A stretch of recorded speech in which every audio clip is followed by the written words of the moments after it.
So just to start us out, I am just going to read the rewritten intro now that we have our characters, just to sort of get us back into the story as we've kind of set things up. So, 12 years ago, the righteous sects of the Wulin world banded together in an unparalleled show of unity to defeat the Wicked Pavilion. The Righteous Alliance, as it was then called, was led by a peerless warrior named Princess Invincible. Many great heroes died in the fighting, including Jiang Hu's older brother Jiang Hu, as did all of the Wicked Pavilion, including Xue Xin's mother, Iceblood Ning. The youth who would become Xue Xin, at the time only 12 years old, was stolen away during the fighting by the Stone of Sorrow and Wrath, who would raise the future warrior as his adoptive daughter. The Wicked Pavilion's martial manuscript, the Book of Eight Thunders, was never found and presumed destroyed in the fires and destruction.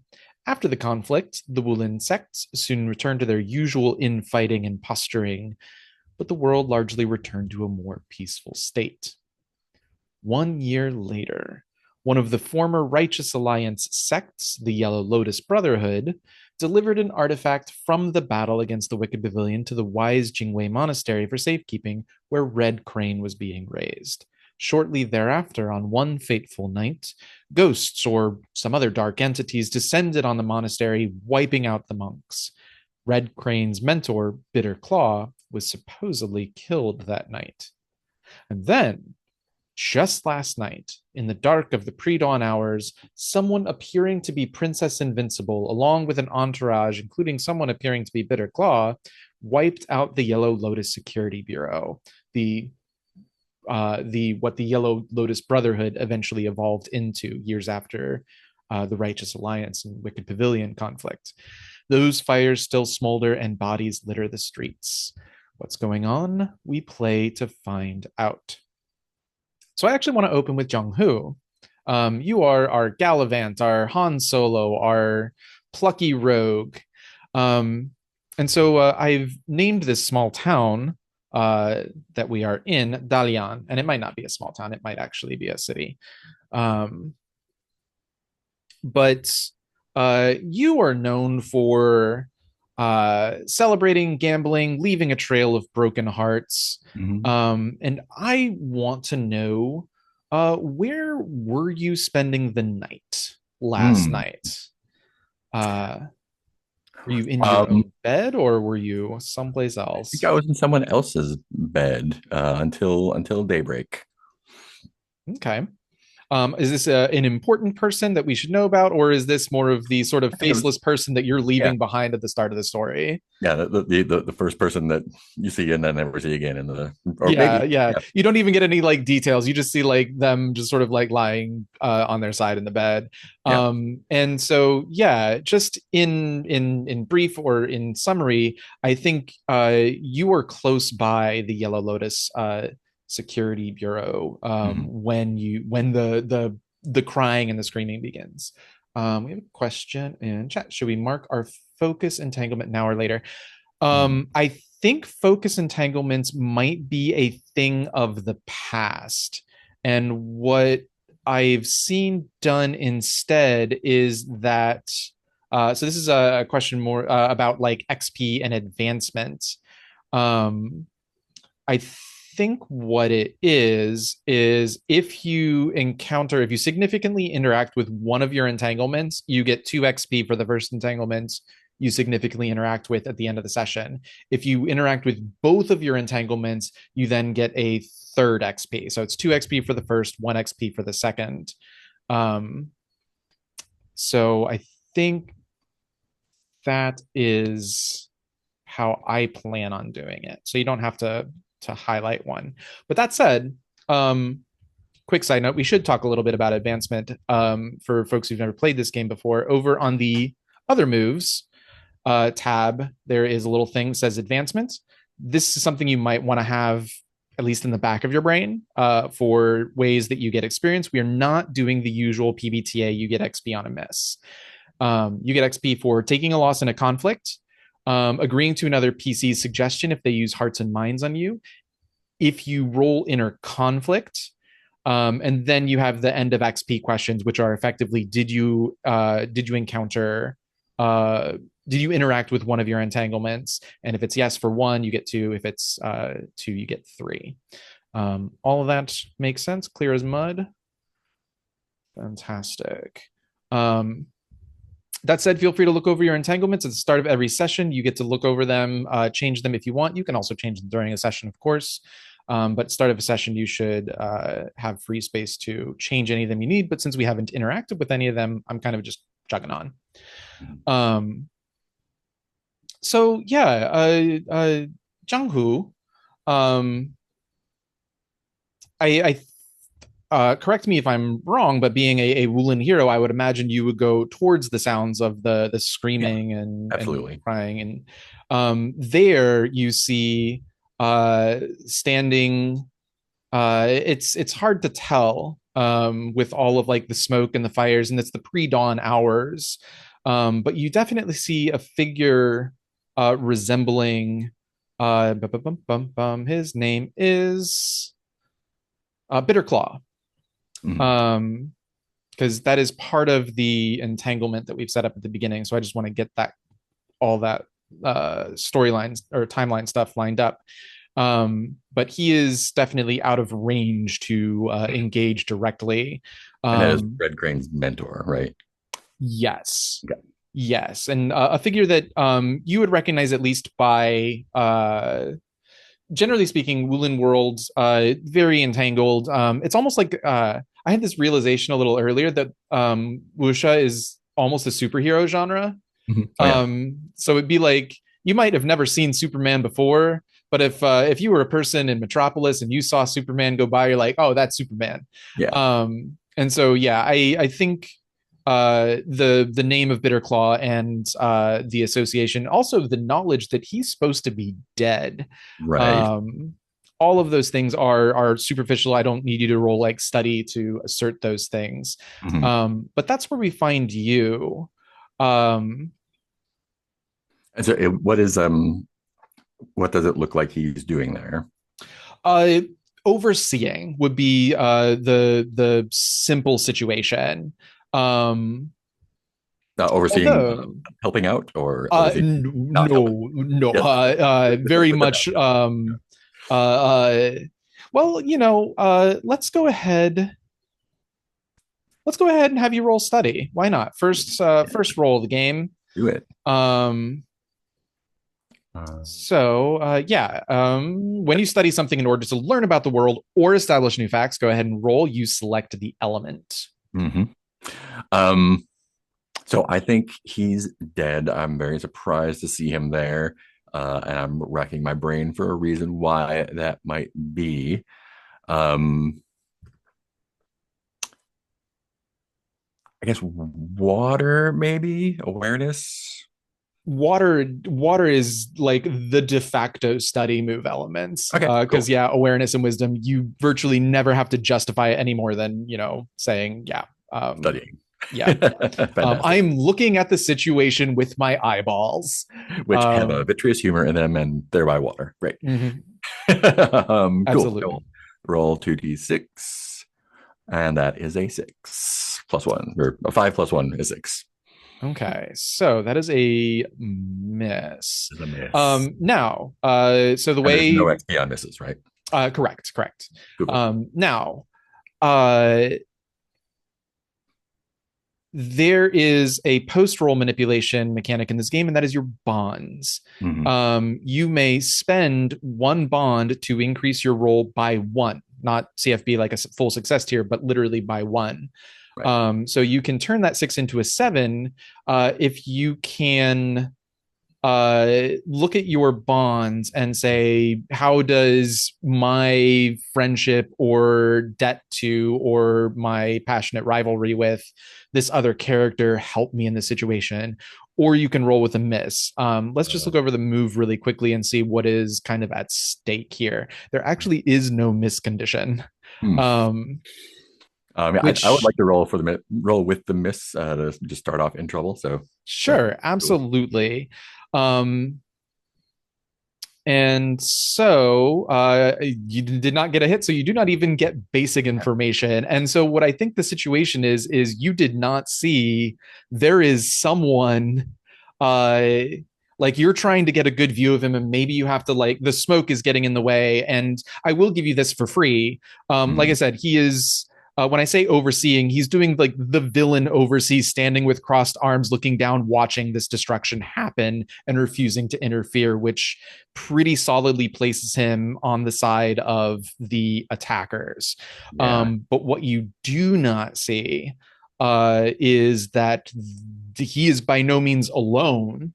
And so as you maneuver, why don't you go ahead and set the scene for us? Like I imagine in my head it's like rooftops. That's a very like wuxia kind of trope, you know, Mm, running along the rooftops to get places, very Assassin's Creed yeah. style. But Maybe do I you like left out a window and I'm kind of like making my way around on rooftops. Cool, awesome. Um, So we're gonna leave you there yeah, for a fantastic. second, and talk about Red Crane and Xue Xin. Um, I think at some point an alarm is raised, just a ringing bell, and you hear shouts and howls and alarum would be the word. Um, but where are you guys when you wake up? I think I'm not sleeping yet. Oh, Yeah, no, I'm repairing some of my equipment that has gotten damaged, okay. but the alarm chimes just as I was getting this finicky little thing with my quill done, and I startle, and of course it's ruined. Oh So, no, that's terrible. oh, well, Um, it's not unusual, so it's fine. It's gonna be fine. Everything's fine. I'm going to go look what's going on. Absolutely. And so we see you go get up and run bounding down the street. Yep. Shuo, what about you? Yeah, I think we see Xue Xin in like what seems to be like a kind of a shabby but hidden like an attic room in an inn maybe. It's like all dark shadows. There is like a bottle of or like a teacup on no actually they would have sliding doors. I think there's like a sound trap basically like around the door, like something that would jingle if the door were opened. Same like around the window. That like clearly like she put there. And I think as the noise start, we sort of see her do like that catapult nightmare thing where she was like sleeping and she just like jumps up, uh, twin blades out a second as she looks around and realizes like the noise is not in the room yet. It's outside. And then she will quickly go through the window open. And if she sees what's happening, I'm going to climb her out and sort of, I guess, also do like a it's also like a rooftop travel, but it's like a spider. It's from shadow to shadow. Like I'm just sort of blending in the dark. Yeah, and you also have this student, Jade Wind, or somebody Mhm. who's been learning from you. Do you think they might be like a step ahead of you even? And so when you get to the window, they're like, "All right, let's go." Yeah, I Or are like you that. okay? Cool. Or Yeah, maybe as I go to the window, we hear like the clanging of that sound trap go off as the door opens. And Jade Wind is maybe like sort of triumphantly standing there with like picklocks. Like this was a test and they were meant to like get in and not wake Tracy up. And there's like a second of, aw, I didn't do it. And then they too like start hearing the noise and are like, oh shit, okay, something's going on. And yeah, we both slip out of the window. fantastic. So they'll be a little bit behind you. Um, back to you, uh, uh, Jiang Hu. Um,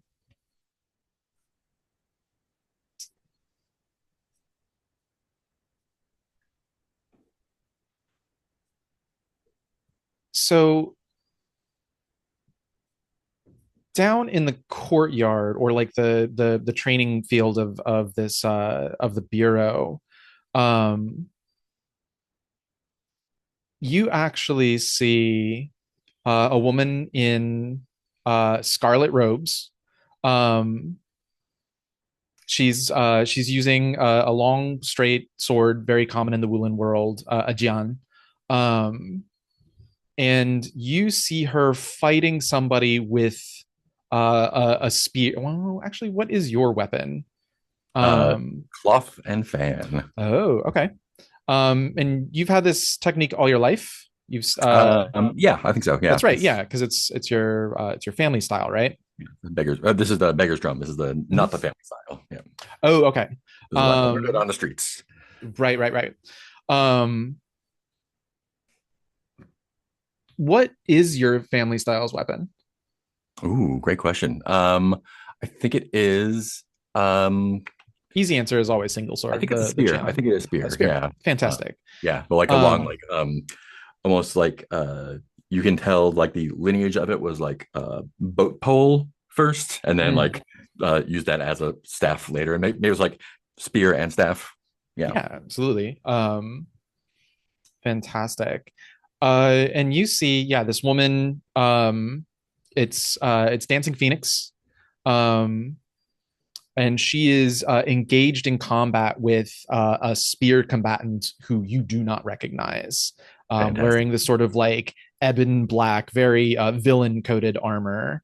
Mhm. Um, and you see her like she's losing ground. Yeah, great. I'm jumping right in. Fantastic. This is going to be uh,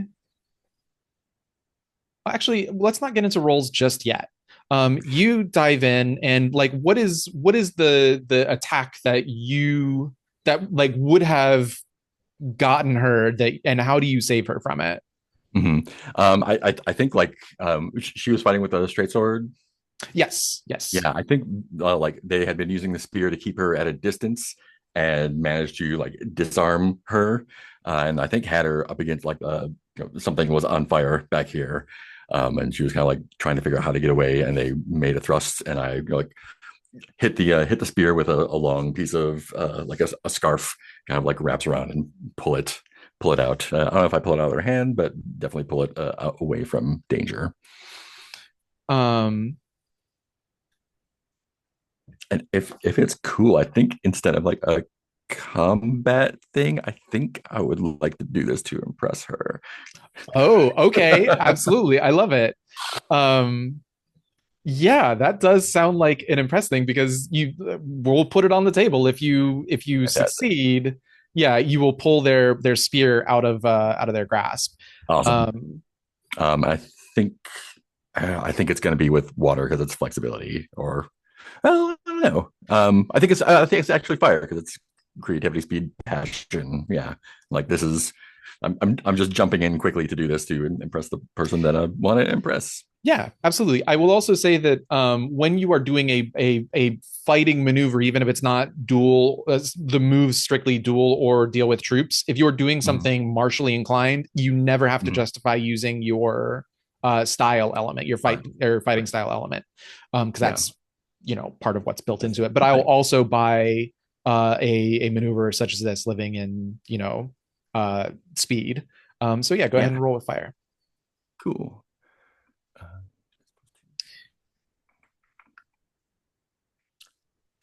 A nine. There we go.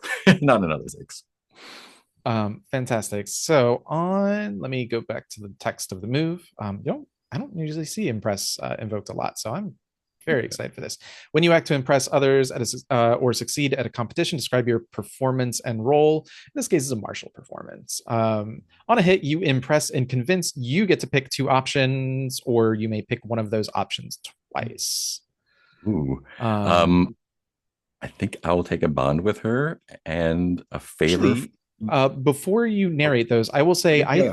think Red Crane, you can burst onto the scene just in time to see this happen. So if you wanted to create a bond with Red Crane, that is also on the table. Awesome. I would Uh, actually prefer not to burst onto any scene, oh, but okay. to get to the high ground and get a look around to see what's going on. Fantastic. Then I Is will Better strike that. Claw watching this as he's kind of overseeing everything? Um, I can say yes. Yeah. Cool. In that case, I think I would like a bond with Dancing Phoenix and a favor from Bitter Claw.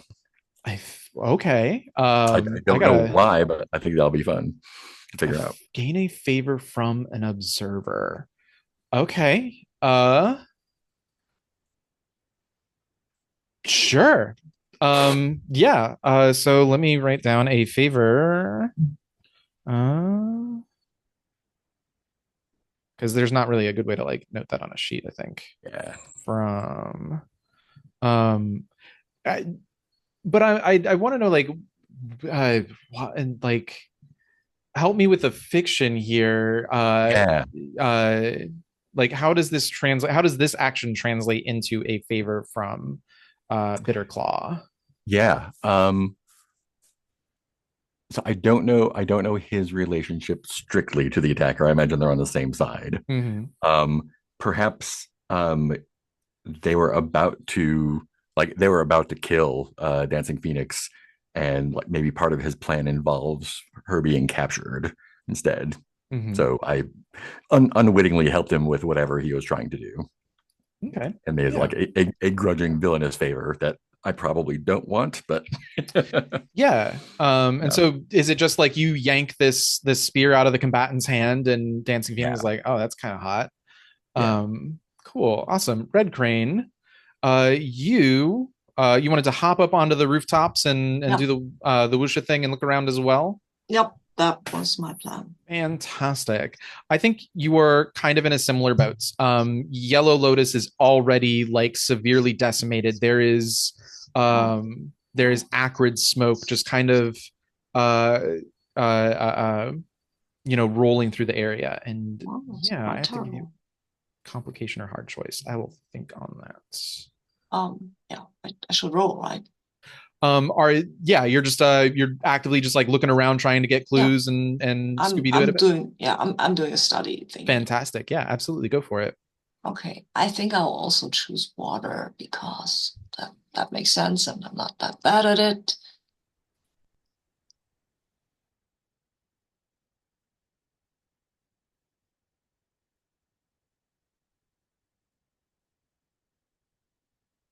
D6. Oh wow, I've got a 3. I've got a 4. I get to add 1. So yeah, I guess I followed for something. No, No. you guys are too awesome to fall off the roofs, but uh I am going to present a similar situation. Put somebody in danger is like always my favorite thing to do with these. Look at your. I'm fine with being put in danger. Danger is my middle name. Oh, I'm not going to put you in danger. Oh, damn. And just for the sake of like maintaining my own internal cohesion, I'm not going to have Mhm. you exactly see Bitter Claw. Yeah. That would be very awkward and Yeah, it would be. Um, you love Xue Xin, but everybody thinks that you are Dancing Phoenix's lover. Yep. Let's see.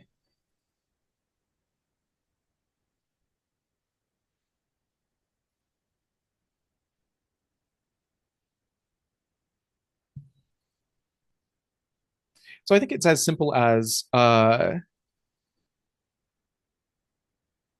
yeah, I think I'm going to call in a just a group of people. I think what happens is you are likewise like doing the rooftop observation Mhm. thing.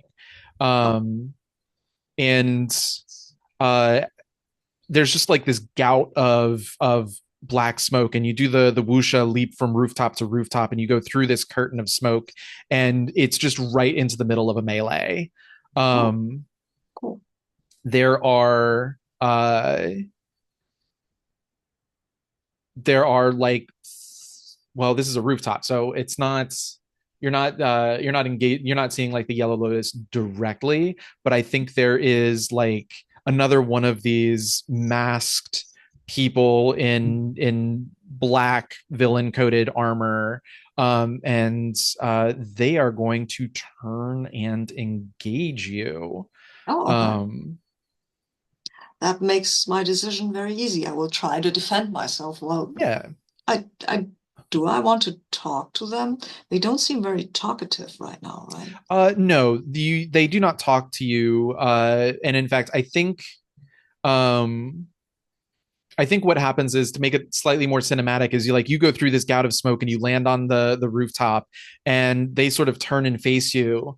Um, and their weapons are uh let's make it I've always wanted to use a meteor hammer. So it's Oh, oh, okay. a weight on a chain, a Mm-hmm. weight on a long chain, Mm-hmm. and they are engaging you from the far side of the rooftop. And so what they do is they turn around and face you, and they start doing that pinwheel, that just like spinning of the weight on the chain, that can transition into any sort of combat or any sort of attack. Oh, And that's awesome. even though they're wearing like a sort of masquerade style upper face mask, like you actively see them like grinning under this, like, finally somebody worthy of my entertainment. So this um is a singular they enemy, yes, right? yes, Okay, yes. okay. Just for clarification, this is not a she. Yeah. This is a guy or a person or uh they. I Yeah. have not Okay. decided yet. It's We're fine. gonna It's leave fine. it. That's not something I'm really curious about now. um That we can do that. Yeah, yeah. I will tell them because we have to engage in some sort of conversation, right? Because this wouldn't be a fight if there wasn't a conversation. Right. So I will tell them my good sir, I don't know what you are doing here. I hope you will not hit yourself with this weight on that chain. It And seems they don't respond in words. Instead, they do like pinwheel, and they start doing a very recognizable sort of attack pattern, where they pinwheel to one side, and they use their elbows to like go from one side to the other side to the one side to the other, and then it's that ball is coming flying directly at your face. um okay. I will. What will I do here? I have a sword and I have a quill, mhm. so I will write what are they called? They're not called kanji in Chinese, but what are they called? Symbols, glyphs, letter. uh, Oh, I will write. Hansa. Huh? I think you mean Hansa, like as in the characters? Yes, exactly. A Yeah, Hansa. character. That's Yeah. yes. That I will write one, just that it will get into the way of the hammer. It does won't do anything besides maybe take his attention off this thing. But I do it because it's my fighting style, and then I think I will jump over the the ball of the meteor hammer and try to disarm him with my sword. Okay, cool. um I'm gonna say that, like, so it doesn't sound like you are trying to defeat them, but I think, Yeah. just because of the circumstances of the roll, I think I'm going to actually have you roll overcome first. Okay. Why? Because you need to close the distance to them before you Okay. can Okay. even Fair. Mm-hmm. get a good shot off on them. And this, just Mm-hmm. yeah, this Okay. is a consequence for that study Yeah. roll. Okay. Okay. Fair enough. That's very fair. Okay. Thank you for explaining. Yeah, so I'm putting you in a poor situation that you have to get Mm-hmm. out of first. So when you do something under pressure, roll. You get to choose Mm-hmm. your element as before. What will I choose here? Let me look at my character. I think I will use Earth actually, because that's caution and focus. Okay. Mainly focus, because you have to focus if you jump over a large metal ball, because if you don't, maybe that's not a good idea. I need 2d6. Come on, baby. Pisces. They don't like me. They don't like me. I got a 4 again. Wow, Yeah. this is rough. Okay. Yeah, well, On a I'm unlucky. miss, the attempt fails in a terrible way. Yeah. So first thing I'm gonna have you do is you roll with Earth, right? Hmm. I'm gonna have you mark Earth. Yeah. Okay. Um, and I'm going to solidify in the fiction that this person is above your scale. Oh, Um, okay. That's fair. I'm gonna have to. I feel like I'm doing like character development on the fly for this character. Oh well. Um, but that's kind of He's gonna be the big bad in the end, you yeah, know that, absolutely. right? Absolutely. And I'm like, who is like, is there a worst person other than a bitter claw who like this could be? And I might just it just might be Yeah.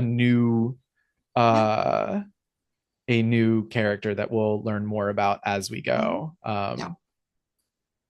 So yeah.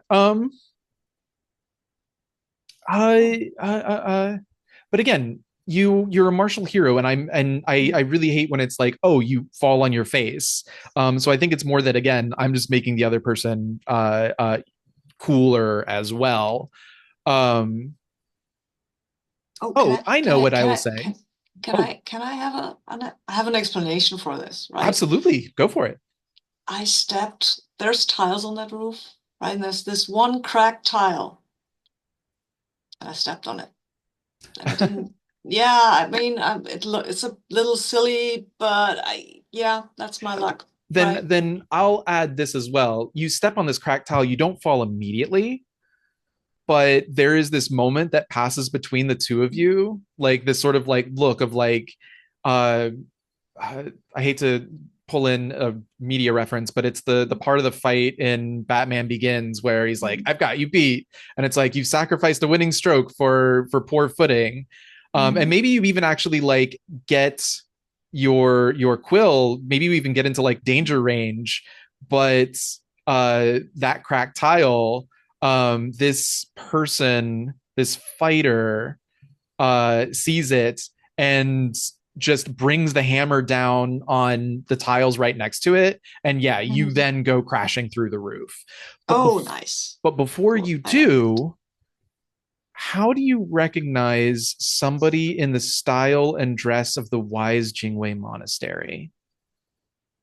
Um, I think, maybe by a tattoo, actually. Wait, what? A tattoo on the hand, maybe? Oh, a tattoo. Got Oh, it. Got it. Got yeah, it. tattoo. Yeah. I was like a So, ballerina tutu. No, no, no. not tattoo, a tattoo. A tattoo. Yes. Cool. I'm not gonna, put you totally on the spot, but I'd love to know a little bit more about like what that tattoo looks like.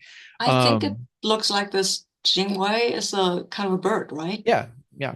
Yeah, Um, then that's what it looks like. cool. Yeah. And so you see like as you are falling, I think we actually like get it in slow Mm, motion. mm, Like there go your legs, your knees, your hips, and then like your eyes lock the form of locked this bare hand, and you mm, see that why the Jingwei mm. tattoo on the back of their Yeah. hand. Yeah, and I can't say if it's the monastery actually, or if it's just someone who's like a fan of that bird, right?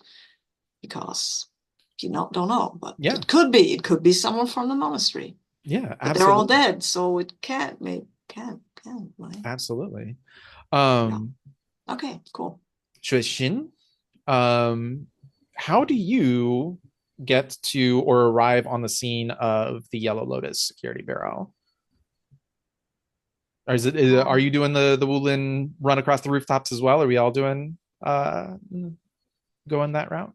Yeah, I mean, uh, yeah, you know what? I'll differ it a little bit. I think um, I've gone like down to the ground and I'm like basically like utilizing shadows and pillars, and we sort of maybe even get like a tracking shot as the other two are like we see the both of you fight, and we just see like in the distance, depending on where you want me, just like tiny little like whoosh, I'm there, and then I'm like in the next defensible spot, and I'm like hiding behind a pillar, hiding behind a cart, hiding behind like all these different things, just basically like Batmaning my way onto the scene. Um, yeah, what do I see? Uh, Bedlam, pure bedlam at this point. Like I said, there's black acrid smoke rolling through the area. There is you come across the uniform bodies of like three different um Yellow Lotus people. Um, Do I see Red Crane going through the ceiling, I can say kind that of? that's where, yeah, the scene starts. Is you see that fight, Hmm. and yeah, you hear that crack, as the ceiling, the roof caves, and Red Crane vanishes into this building. Um, Then, yeah, then before that person can go after Red Crane, I want to like um throw some darts up there to either get their attention or get them away from Red Crane. Like take them out cool. before they can hurt them anymore. Yeah, this sounds like a hearts and minds. When you're trying to pressure, well, this is someone susceptible to your words, but in this case, I'm going to say an attack is a form of free speech. Hmm. Um, For sure, absolutely. um, say what you're trying to get them to do and roll. So let's solidify this. Are you trying to get them to turn onto you or to leave Um, or something else? yeah, I mean, if I can defeat them, that's great, but I assume that one roll's not going to do that, in which case I want them to attack me. I basically want them to leave Red Crane alone and fight me instead. Cool. Yeah, absolutely. That definitely sounds like a hearts and minds kind of thing. Okay. Um, so yeah, you get to pick your elements and roll. Let's see. Let's have a look at these elements. I'm gonna argue for fire because I saw that it was Red Crane and I want to be friends, so it's passion. I think maybe we see even like Xue Xin was like focusing on something else, but then I see that it's Red Crane and it's just like pure instinct. It's like, like reaching out for a falling cup. It's just I see someone that I want to be close with in danger and I need to save them right now. Like everything else is not important. I love it. Go for it. Well, oh, I rolled physical dice. That was an 11 on the dice plus 2. So that would be a 13. Cool. On a 10 plus, they bow to your words and do what you want. And what you wanted them to do was attack you instead.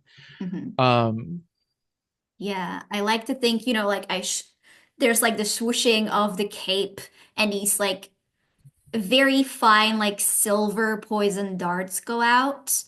And like some of them like hit him in the arm and I think it's like an acupuncture mhm. thing where I'm like trying to maybe not from this distance or maybe because I hit a 10 that's fine but I basically like take out one of his arms like we see it kind of go limb for just a moment, which is probably gonna get their attention. And I think I will like very deliberately step out. I'm like illuminated by the fires, the dark, we have like that moment as I'm basically challenging them to get their attention away from Red Crane.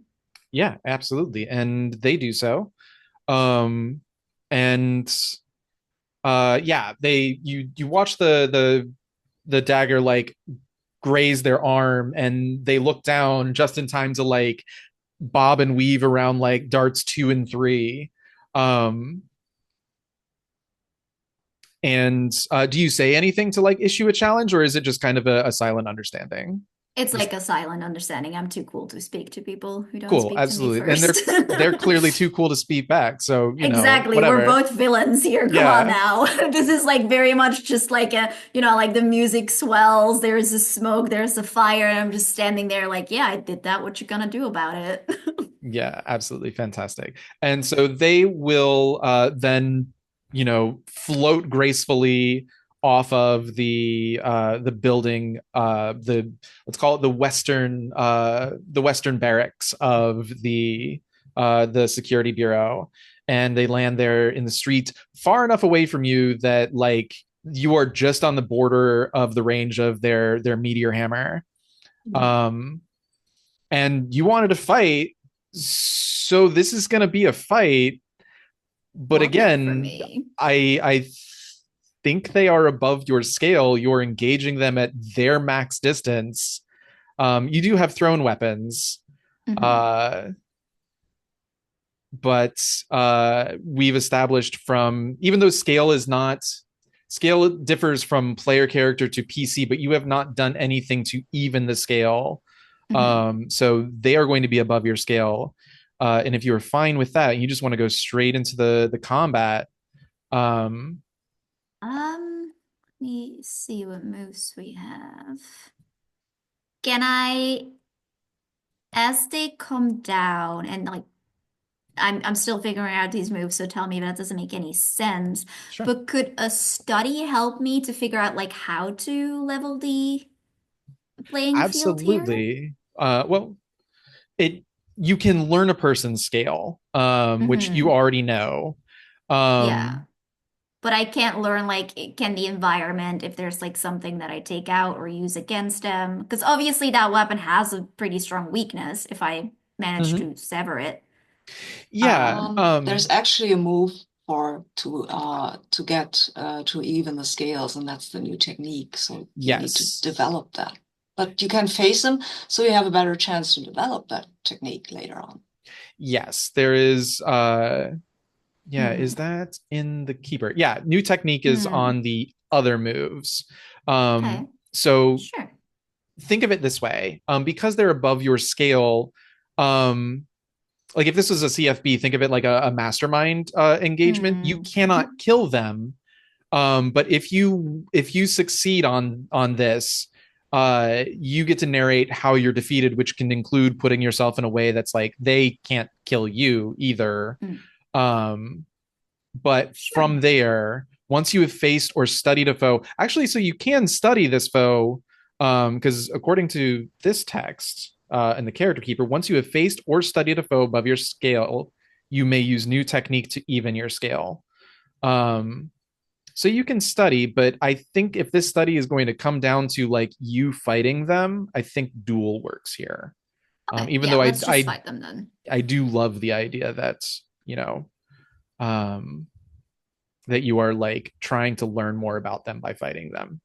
Yeah, I think that's exactly what it's going to be. Sure, But I think Jewel makes sense. I just wanted to make sure if that was sure, yeah, as you absolutely, say, like a mastermind thing or not.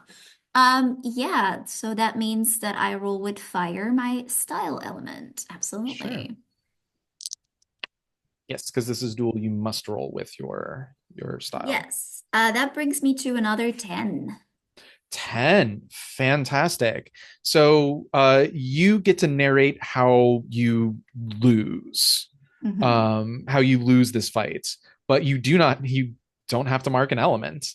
Um, but yeah, paint the scene for us, Jazzy. Yeah, I think we sort of have that moment, right? Like I'm standing there, they're like floating down. Um, Around us, I assume like still things are still going crazy.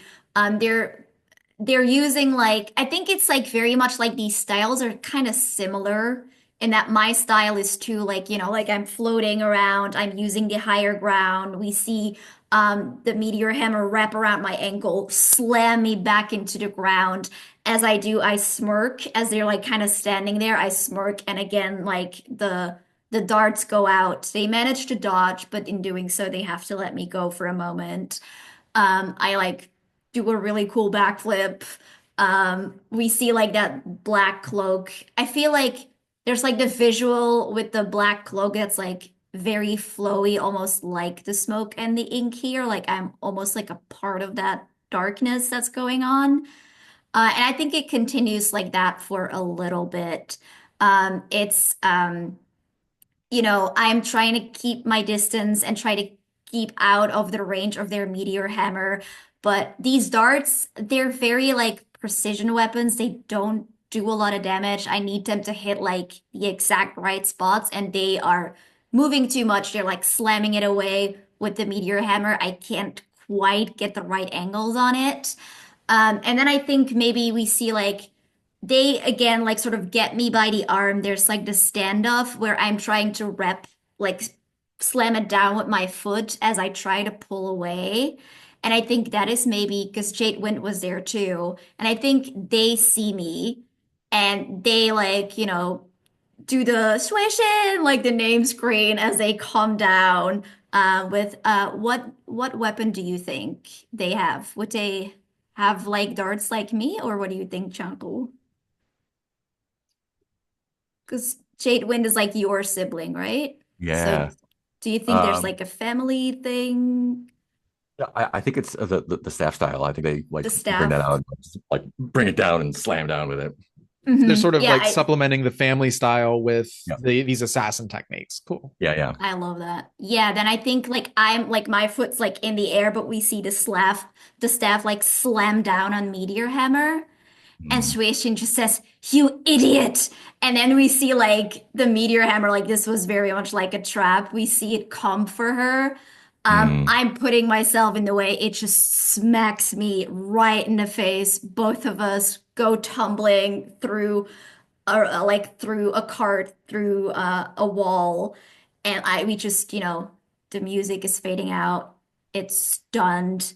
And I think maybe when we look up, I guess they're either gone or whatever's happening. But yeah, I think like we can see that Jade Wind is kind of like hoisting me up, and Xue Xin is just ears ringing, mm. muffled sounds, blood probably from the mouth, black eye already blossoming as that hit just got me. Fantastic. Jiang Hu, I have to offer you like a complication or a hard choice. So I think Yeah. I got it.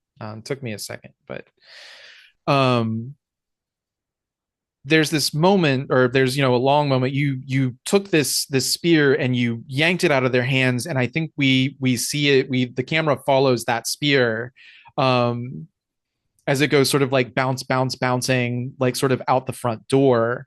And what the camera zooms in on is the Hu family crest on Mm, the flat of that spear, on the spearhead mm, itself.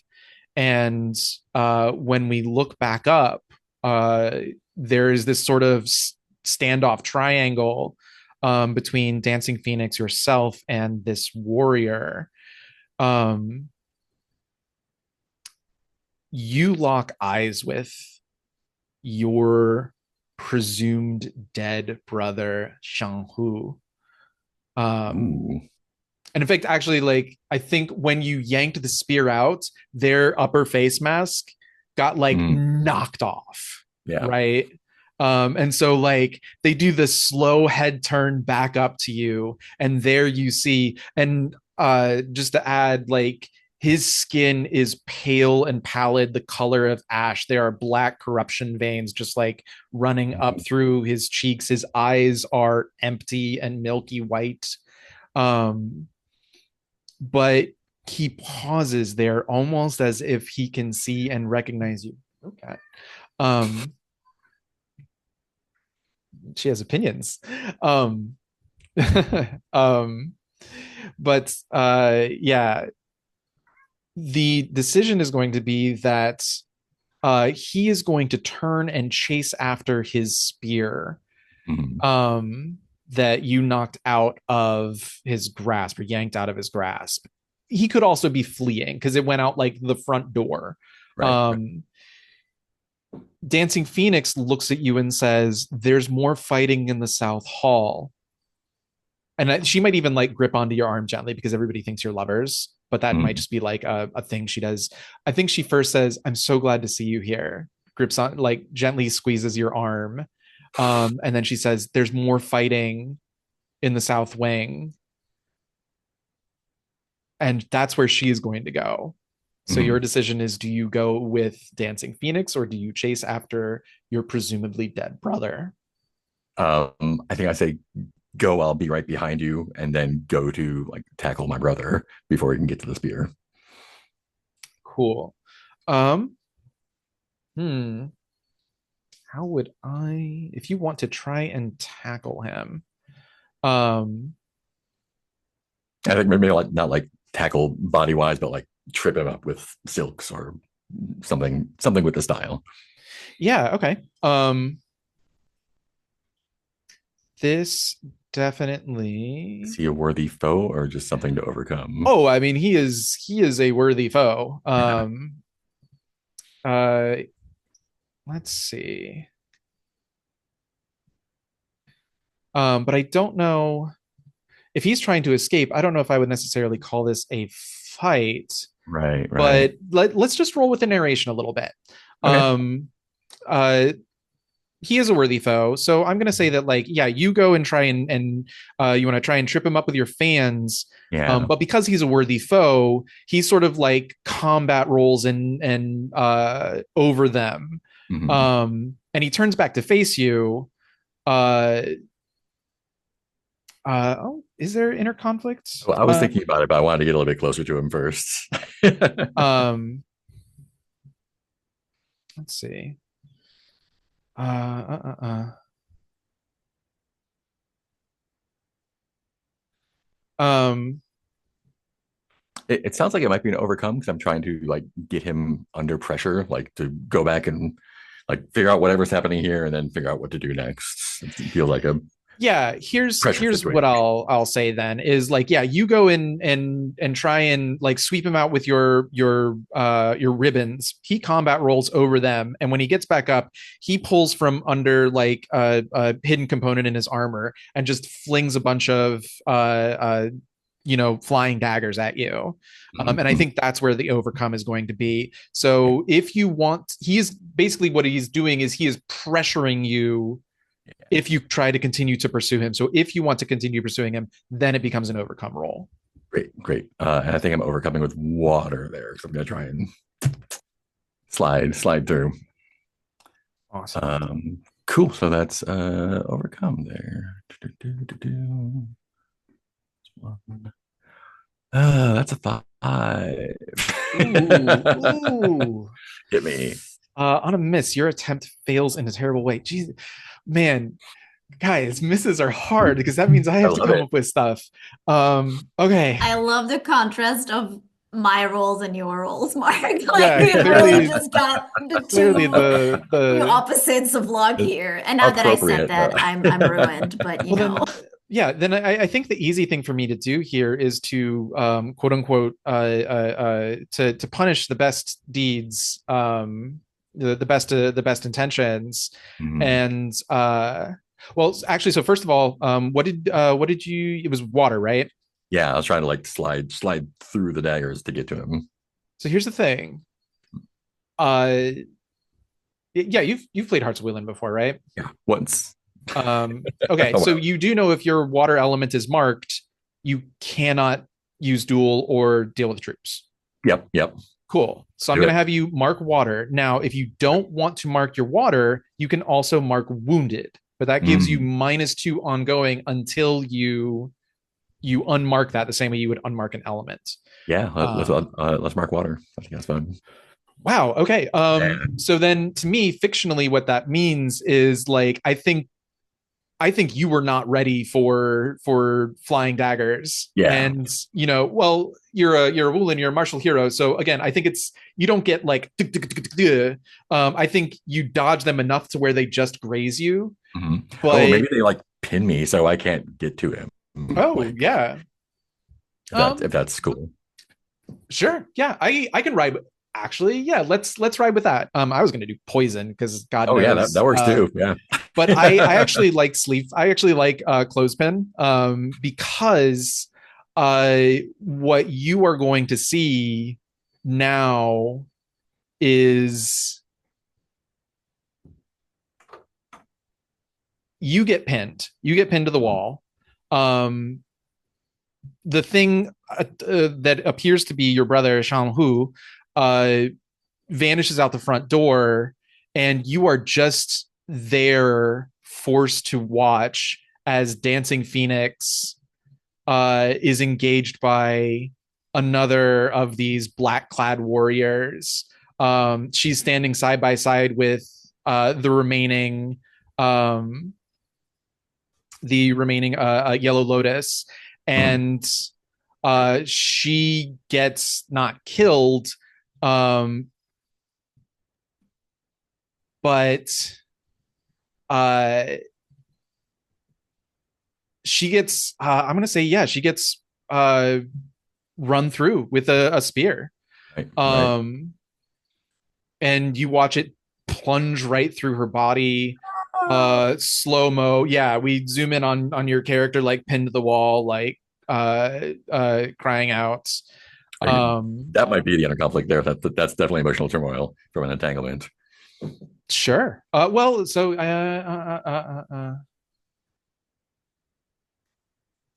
Red Crane, we haven't talked to you in a second. I think you might see this as well because this is all happening in the Okay. this is all happening. Yeah, I think you fall like through the floor. You might even fall through the floor below that. Yeah.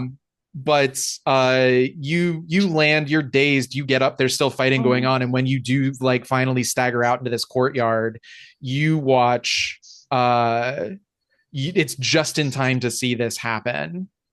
Oh no, wait a minute. Can I do something about that? Not that. Well, there she's not a bystander. Oh, The Yellow Lotus could be. But I have this when a nearby ally would mark an element, you may mark one instead. Ooh. So can I get in the way of that spear? I mean, she's the Dancing Phoenix is not technically marking an element. Yeah, I know, Oh, I see. Oh, okay.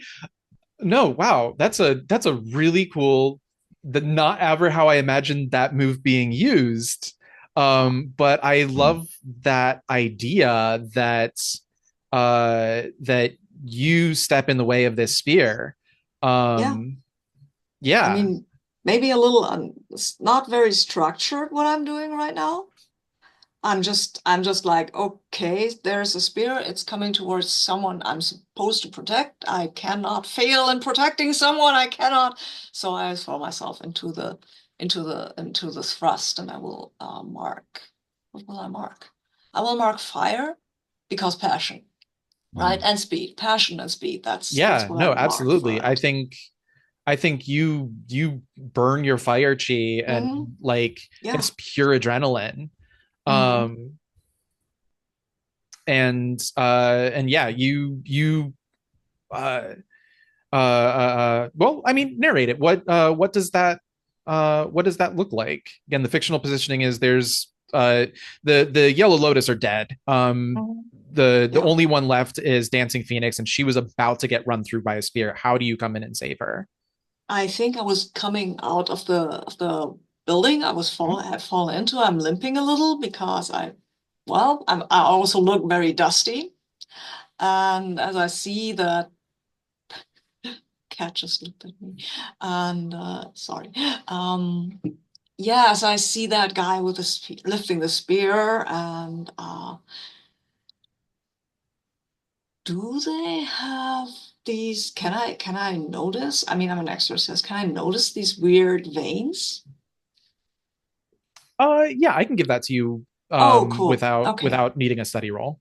Okay, just for the fictional positioning anyway. So I will throw a glyph just to, I don't know, distract them or something, and then I will follow up behind the glyph and just stop the spear, I guess, with whatever I can find, probably my arm that will be run over, through, grazed, whatever, right? Sure. Yeah, absolutely.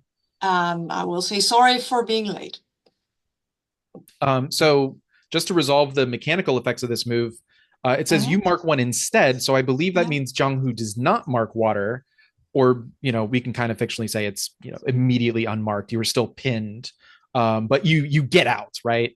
I'm saving Jiang Hu. I thought I was going to get what's her name? Phoenix. Dancing Phoenix. Yeah. Dancing Phoenix. That's who I wanted to help. Yeah, actually. You are. I mean, in fiction, that is what you are doing. Oh, right. And then he's not, his thing is not marked, and he can do something. Yeah. Cool. And again, to just sort of like resolve fictional, fictional positioning here, he gets pinned, but then he, he gets out a lot faster, maybe than. Yeah. Okay.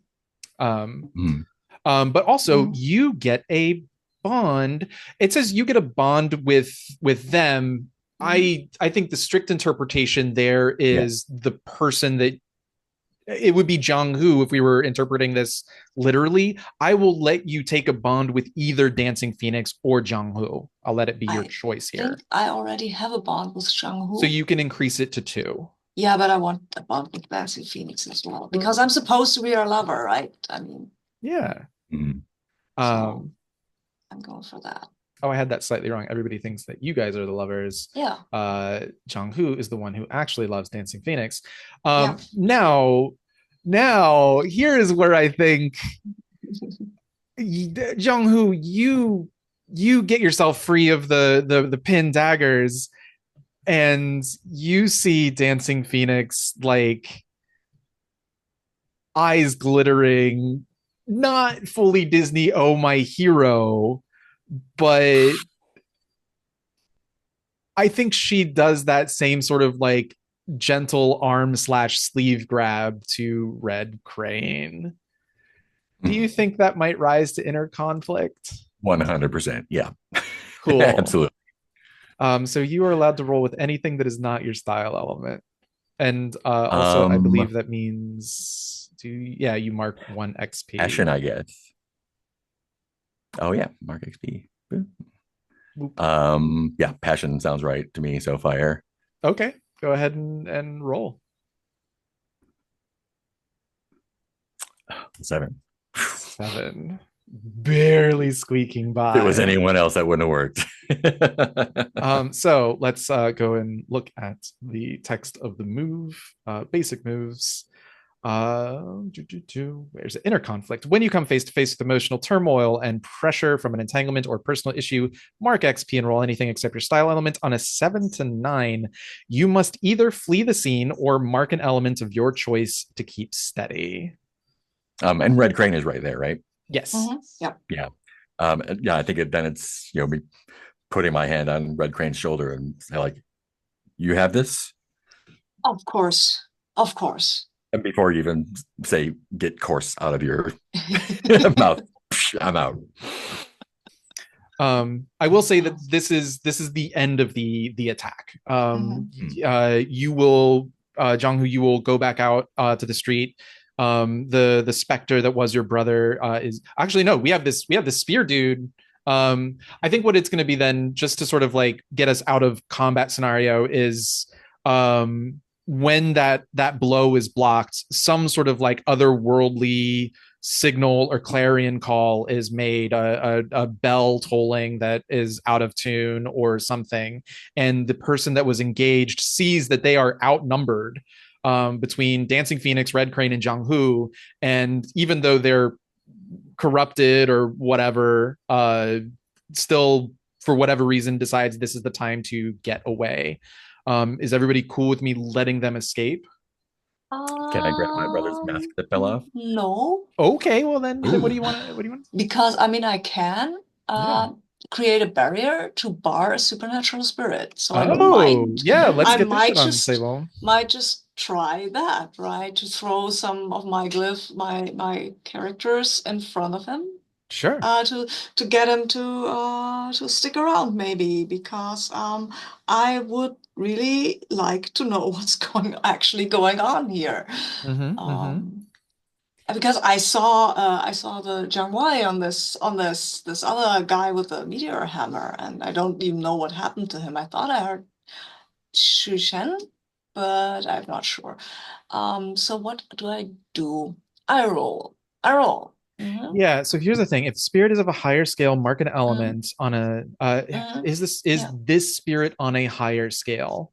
I will say the spirit is on equal scale to you. Okay, cool. Then I don't need to mark an element. I just need to roll, right? Yes, that is what it's looking like. Okay. And it doesn't even have to be your style element. It is an element of your choice. I will not roll my style element. You never know, right? That would be foolish. I will roll with, I think I'm rolling with, I think wood makes more sense, like patience, growth. That is more what I'm doing.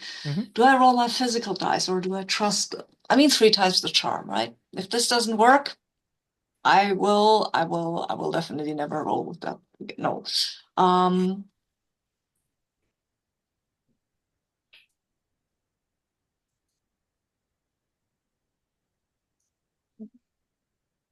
Two dots. Come on, guys, be nice to me for once, please. Please be nice. It's a 6. It's a 6, but I've got a will out of 0. But I can use a bond, right? You can use a bond, yes. I will use a bond. I think I will use that just gain bond with Dancing Phoenix because, I mean, I'm not actually her lover, but I still like to impress her just a little, like not look like a total idiot who's only Yeah, of good course. for falling through a roof or Mhm. something, which she didn't even see. So yeah, anyway. But yeah, I'm marking this and then I'm getting to a 7 and it says on a 7 to 9. It says you You drive them do away, but drive them away. I mean, I don't want to drive them away. I will want to bar their way. yeah, yeah. Let's see. But maybe I hold them, but there is a complication. Can we Yeah. do it like that? Sure. Uh, is there anything like on a hit? So it's on a 10 plus. You may ask one question about the spirit. Yeah. I can't do that right now. Oh, wait, no. Actually, so if we keep reading, choose. So you get to choose one of the following. You can either mark an element. This just said someone is left out, something breaks, something becomes vulnerable, or the effect is fleeting. But you get to make that choice. I think maybe the effect is fleeting. He's just here for, I don't know, a minute or something. Sure, or half a absolutely. minute. Enough to maybe engage him again and try to figure out what's going on. Do you want to Or try to maybe enough to make a study roll. That's what I was going to say. Is this something where you want to try and engage him long enough to destroy him and maybe reduce the threat of the bad guys a little bit, or do you want to try and learn more about the situation? I want to learn more about the situation right now. Cool. Destroying him. Does this? Yeah. So yeah. First of all, narrate what this. This is your cool core power. If feel free if you'd like to add and embellish and tell us how awesome this looks. I get distracted. I'm so sorry. Well, how does this look? What does it look like? I'm using my quill and I'm starting to draw in the air, and these characters, they fly out, overtake the spirit who's running away, overtake him and form like a sort of sentence or phrase in front of him, and he just bumps into that and kind of almost falls back. He will get back on his feet in a second and keep running because that glyph will quickly dissipate in the air. But it's there for now, and I think I will read he ran into the glyph, so I will read some of the structure of the curse that's going on. Like, is that what could be behind that? Is it curse? Is it a human person doing this? Might that be a demon or a god or something? And I will conjecture that from the shape the glyph took when it dissipates. Sure, absolutely. This sounds like the perfect excuse for a study move. I know. Yeah, I haven't rolled with water yet. I have, but well, this was kind of almost good enough. We'll see. You get one more chance.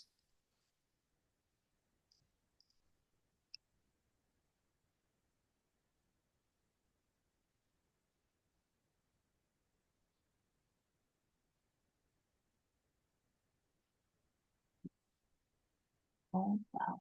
Hold on. It's a 7. Okay. And it's with water, so it's an 8. That's my best roll so far. Amazing. So on a hit, you gain basic information. I think the basic information here is they are not human, strictly speaking, as in they are not humans with face paint, imitating ghosts. There is something definitively supernatural going on here. On a 7 to 9, you immediately get one hold, and you can spend it 1-to-1 for the following, or well, I mean, it's not or, but like you can declare something as well. Really powerful elements of this game is you can ask a question or you can tell me something. So if you want it to be a curse, or if you want it to be, uh if you want there to be like extreme cold or something, suggesting ghosts, you have your finger on the scale. Go for it. I think what I might get is that, I mean, that this is pretty clear, it's a concerted effort. Or you can ask a question too. I will ask a question. Yeah, Sure. I think what I would like to understand if this is a one-time thing that has been happening here, or yeah, what kind of I mean, the goal was pretty clear, right? They wanted to destroy the Yellow Lotus Bureau. Yeah. No, what I want to know is, did they get what they came for? Is he running because he's encountered a lot of enemies, I guess? Or is he running because they got what they wanted and now they can go? Oh, that is a fantastic question. Um, which is GM speak for I'm gonna make something up that I think fits the fiction. Um, no, I I think he's running because they got what they came for, Okay. whatever that might have been. Mhm. And I think the reason I don't want to just like give you that answer. I want to like sort of give you a what gives you that answer. And I think it is, like I said, whatever that sort of sound or sign is, uh, clearly announced something. In the near future, you will discover that everyone, except for one person in the Yellow Lotus, is dead. That might be what they were going for, might not be. But they have accomplished something, and now it is time to go. Does that sound fair? Yeah, okay, that's fair. Now, Cool. that is a slight modification from what I said earlier about he sees he's outnumbered. So I'm going to make Mhm. that the new fiction, Mhm. rather than uh, uh, what I had said earlier. And maybe that's what we thought at At the moment, yeah. I at mean, the it could moment. be like I'm not outnumbered. It's just like, why would I fight all of these people when I Mhm. already have what I Yeah. need, right? Yeah, Like fighting yeah. us, easy. Fighting all of the other people, maybe not. Mhm. Yeah. Yeah. And so again, now is it cool if I, just let the bad guys, and get disentangled, and we move into sort of Mhm. a Yeah, more that's non-combat. fair. Yeah. Yeah, So yeah, I think, fair. yeah, the wards eventually shatter, Mhm. and they kick up to their feet, and they do the Wulin or Wusha, like you see them sort of like jump up to the rooftops, and then they just Mhm. like sort of jump into a pillar of smoke, and they're gone. um And Dancing Phoenix is still there, right? Yes, yes, Dancing Phoenix. It is Jiang Hu, Dancing Phoenix, and Red Crane, Oh, Jiang Hu is uh, still there too. all sort of like in a little pocket Neat. there in the burning, smoldering ruins of the Yellow Lotus Security Bureau, and Xue Xin is just outside with Jade Wind. Let's take a. It is 22 past the hour. Let's take 10 plus up to the next five. So let's come back at 35 past the hour. See you there. Um, so some time passes. I think dawn is now actively breaking. The sky is quickly brightening. Any flames in the security bureau have been extinguished, and now there's just more steam than active smoke. Xue, you were outside, and I think the first thing that we kind of hear when we come back from commercial break is, well, that could have gone better. It's that voice in your head, that Dajie, um, just smugly sort of remarking on your combat prowess. Hmm.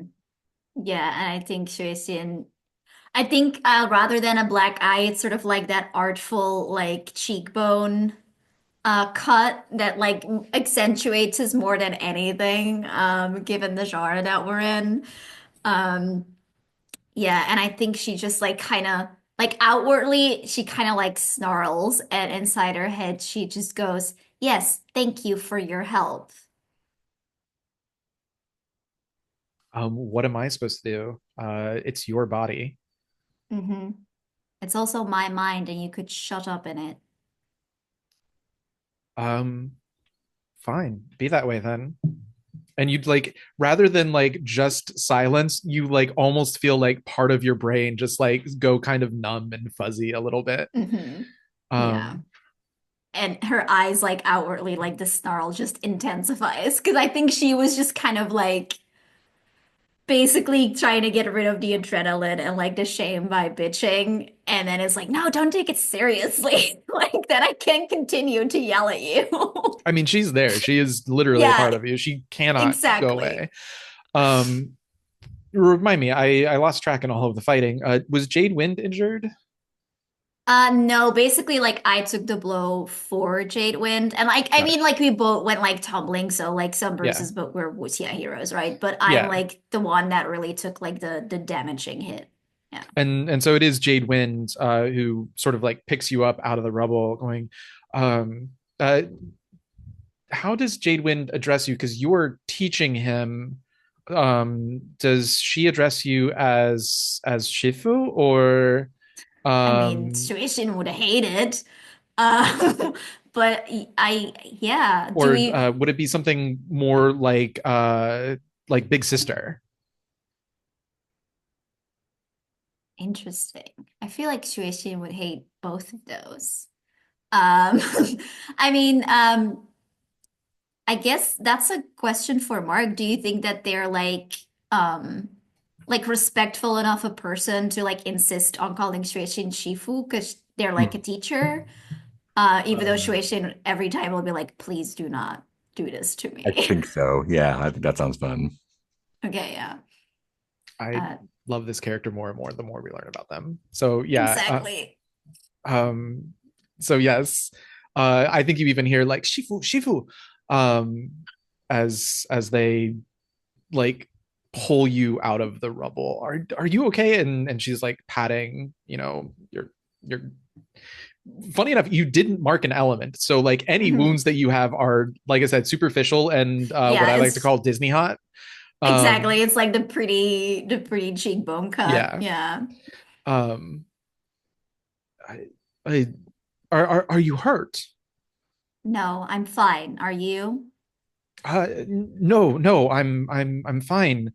Uh, I feel Good. like, oh, Then, and I think like good, and I like put my hands like cross my arms over my chest, lean in and say, then what was that stance?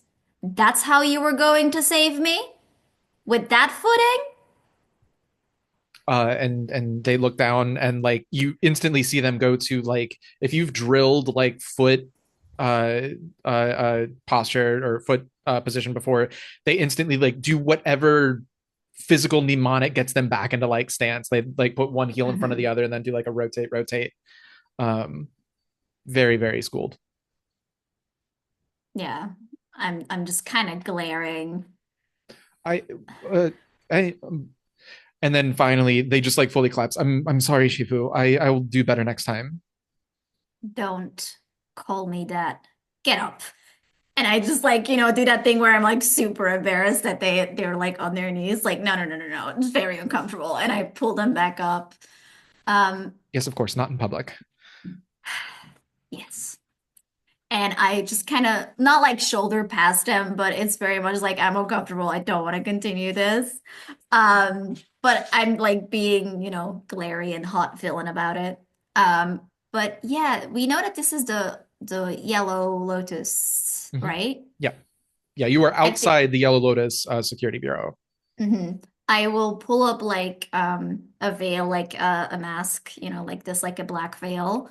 And would I know that Sky Daughter Xiao is still a part of that? Yeah, Yes, then absolutely. I think like part of the worry and like me lashing out is that I'm like very, very worried. So I will go look for her and see if I can either find a body or find her. Yeah, absolutely. And I think that'll bring you inside. Um, do you feel like this is enough for a study move? Sure. Let's Um, get some rolls going. Why not? when you study something in order to learn about the world or establish new facts, and it sounds like you really just want to know, like, is Sky Daughter Zhao here and or safe? Yeah, Yeah, I mean that sounds like enough. Why not? Let's have some fun. Roll some dice. Uh, absolutely. Um, I would like to use Earth here for like there's so much going on and sort of like my worry, Jade Wind is there, Dachi in my head going like passive aggressive silence, and I'm just trying to focus through all of that on just fighting Sky Daughter Xiao. And like maybe even like I'm really narrowing down this search on like anything that is connected to her. Like I don't care about anything else, honestly. yeah, here's a question. If you're going to be using Earth, where like caution also lives, are Hmm. you worried about people? I guess this is an interesting question. Maybe this should have been in world building. Are you worried about people knowing, like, I mean, it doesn't sound like you're worried about being seen. Are you worried about being perceived for who you are in some way, shape, or form? Is there something about your villainous identity that puts you at risk here? Yeah, I think like as we establish, hold up. Hey, Oh, baby, come sit hello, down. hello, BB. Yeah, I think as we established, like this is the same body that I had before, right? So anyone who knew me would know me now. And I want to know if she's safe. I want to know if she's alive, but I can't let Xiao see me. She can't know that I'm alive. Got it. So while I'm searching for her, I also have to make sure that she doesn't actually know that I'm here. Understood. Yeah, I guess a better way, if again, if this is a CFB, I'd be like, "What are you afraid of happening if you fail?" But Mhm. then that answers that question. Fantastic. So yeah, go ahead and roll with Earth. Well, it's a one and a two for a five total. Wow. Okay. This Well game is then. really making me flex my hard move creative muscles. But the good news is that's why I like discussing stakes beforehand, because I think I actually know what this is going to look like. So we cut back to the interior of the security bureau where Jiang Hu, Red Crane. I think we see Dancing Phoenix and a couple other like lower rank Phoenix School of Medicine practitioners, very, like I said, fantasy Red Cross, sort of like pouring through the rubble. Unfortunately, everybody's dead, but they don't know that yet. So they're still, searching through the rubble looking for any survivors. But Xue Xin, you see there in the sort of like central practice area where there's just where it seems like the fighting was really at its worst. You see three of these dead Yellow Lotus members, and one of them is very clearly Sky Daughter Xiao, and she's just laying face down, just unmoving entirely. Yeah. I don't know if is that enough for inner conflict or does it have to because I am in love with her or like I went good for her. Um Um, I don't know if it's or going to be well. Give me your reaction first, because I don't know if that's going to rise to inner conflict mhm. just yet. But what do you do? Yeah. I mean, the way I understand it is like marking an element, and I'm sort of going with the extension of that and missing a role on an element is because you either had like too much or too little for it. Yeah. I was trying to be super cautious. I was trying to, go with the Batman metaphor. I see her. I think she's dead. Caution to the wind. I'm there. I'm at her side. I'm turning her over. My Do eyes are like wide in feral panic. Would it be fair to say that you cry out her name? Sure, yeah. Maybe it's like almost like it's ripped out of me, like I don't even realize that I'm screaming it or like saying it even as I Fantastic. do. And so, like, as you go over there and you turn her body over, it is not Sky Daughter Zhao, but the camera pans, and there stands, first of all, there stands who walks in the front door, walks in, this room wherever we're at. Um, a magistrate dressed in the equivalent of a police cop uniform, but for this fantasy world. And beside him is looking aghast Sky Daughter Shao,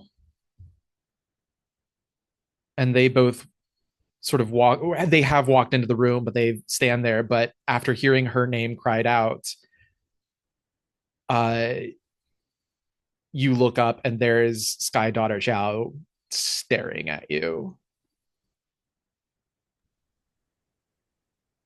Yeah. I do have like that half mask, but you can still see the eyes. I look up too. I think there's sort of that moment between us, and then I'll try to. Now that I know that she's safe, I'm trying to run. I'm trying to make sure that she can't see who I actually am. Now let me read your entanglement, because I'm definitely like gunning straight for this one. Absolutely. So I'll actually let's put everybody in this room. Let's say it's the same room that this is a big open training field. There's training dummies, there's weapon racks that have been sort of destroyed. But I'm going to put everyone in this room and say Red Crane is here, Jiang Hu is here, Dancing Phoenix is here, a couple of the other Phoenix School. But yeah, I think Jiang Hu and Red Crane, you would both hear Xue Xin, or this person. Yeah, it's Xue Xin. You know who this false identity is. Mhm. You would hear her cry out. And none of you have ever heard her this panicked. Like she does not panic or get emotional, right? But now it's like sort of that feral, vicious, like it's ripped out of me kind of emotion. Yeah, and so there, Jiang Hu, uh, or Xue Xin, you see, on one side of the screen is Xiao, and the other side is Jiang Hu, and I think you see them make eye contact with each other. Do you feel that might rise to inner conflict? Absolutely. Yeah. It's sort of that longing, right? Where I wish I could be Jiang Hu who might like go to her and say things to her, but I have to disappear. I can't Yeah. do what I want to do. Yeah. Let's see what this move is about.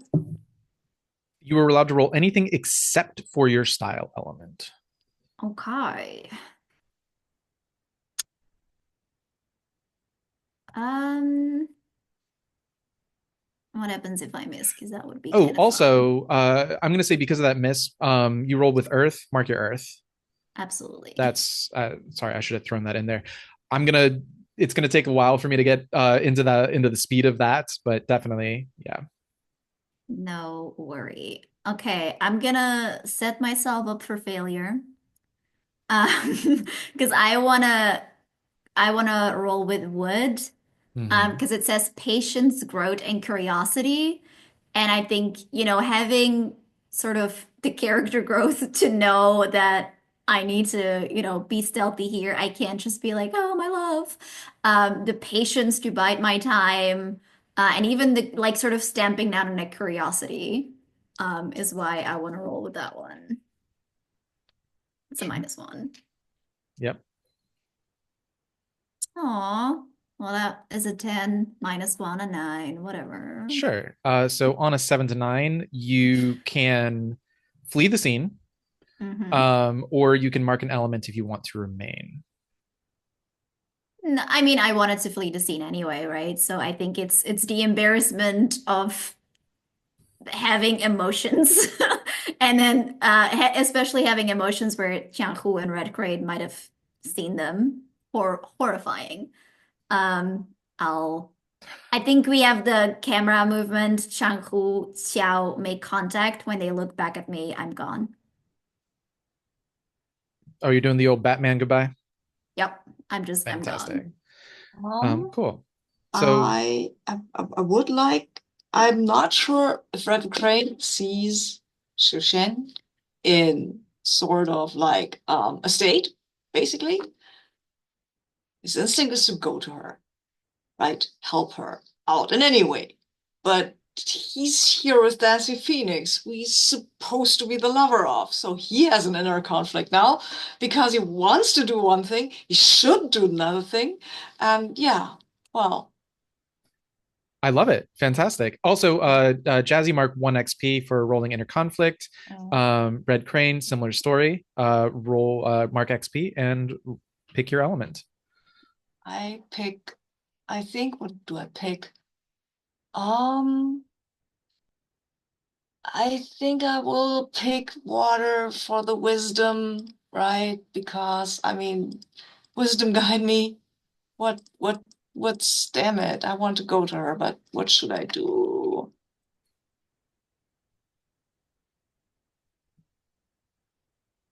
Uh, it's a 10. Oh my God, it's an 11. Oh no, damn, this is not something I wanted to succeed on, but you know. On a 10 plus, you manage to keep yourself together. Yes. I mean, I will say that does mean if you basically have control over what you want to do here. No, I know what I should do, and I will do what I should do. I will not allow my emotions to get the better of me. Because what would that help? She's clearly not in dire straits because of me. This might actually not be my fault. Which, yeah.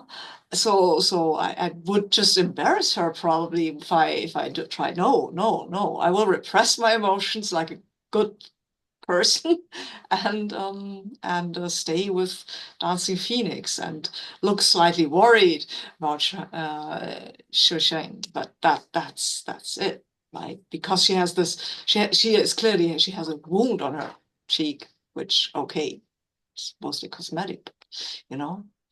That's enough to make me worry. Absolutely, I love that. I will stay.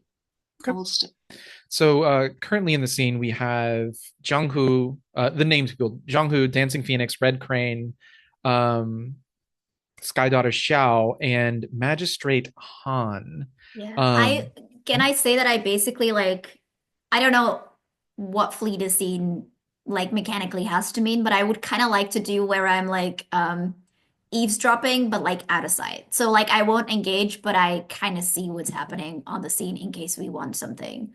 Or is it really like you can't be there anymore?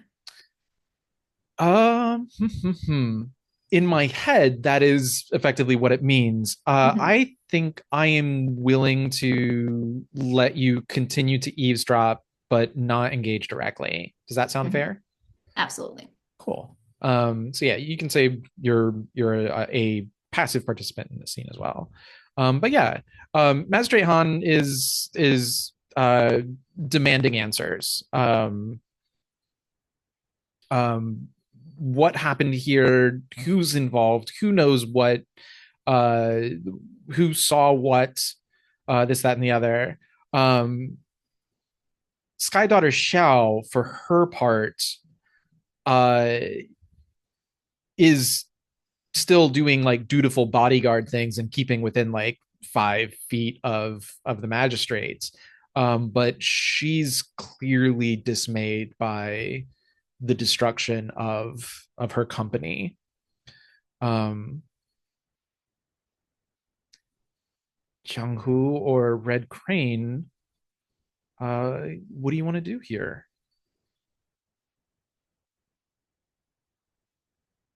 Well, did Sky Daughter Xiao react in any way, shape, or form to the call for her earlier? Or was she just like, yeah, to zoom back to that moment.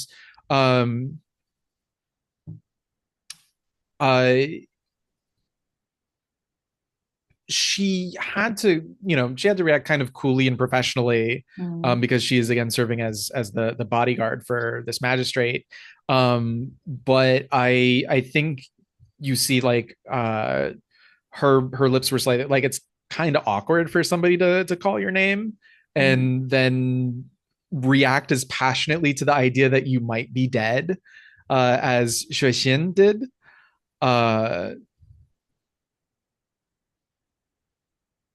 Okay. Okay, So that's I'll say this, like when she and Jiang Hu like met eyes, and then they look back and Xue Xin is gone. You see her sort of do that like half step forward, kind of like reach into empty space, and she catches herself and she closes her fingers into a fist and just kind of like returns back to duty, especially as Magistrate Han tries to take control of the situation and has started going around, um, okay. questioning people. So there's Yeah. there's a moment where her facade breaks. Does that sound? Yeah, that's cool. I think I'm half happy about that, half sad because I mean probably better for her anyway, but still, well, it's fine. It's all fine. Everything's fine. Um, yeah. Otherwise I will answer the magistrate's questions to the best of my ability. Yeah, and I don't think anybody. Well, it's really you guys actually. So yeah, I guess Magistrate Han would, uh, what did you guys see? What's going? Who attacked this place?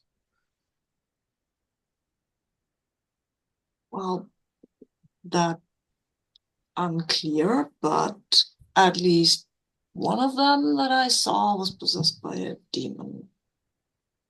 The dead attacked. Yes. Yes, the dead attacked. Were they, I don't know if, were they all, yeah, would make sense, right? Would make sense. I But mean, where did they go afterwards? I'm sorry. and, Did you say the dead attacked? uh-huh. I'm afraid so. I'm sorry, the dead do not attack security bureaus. That's not a These thing ones that do. uh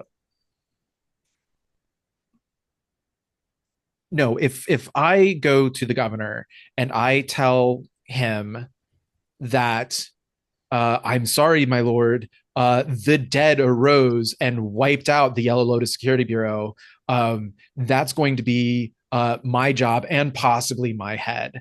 I need actual answers to what happened here, and your romantic visions of whatever you saw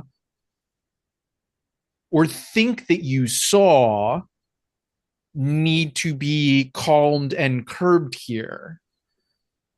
They were marked by the Jingwei, and the Jingwei why is Jingwei Monastery is history, so um I don't know.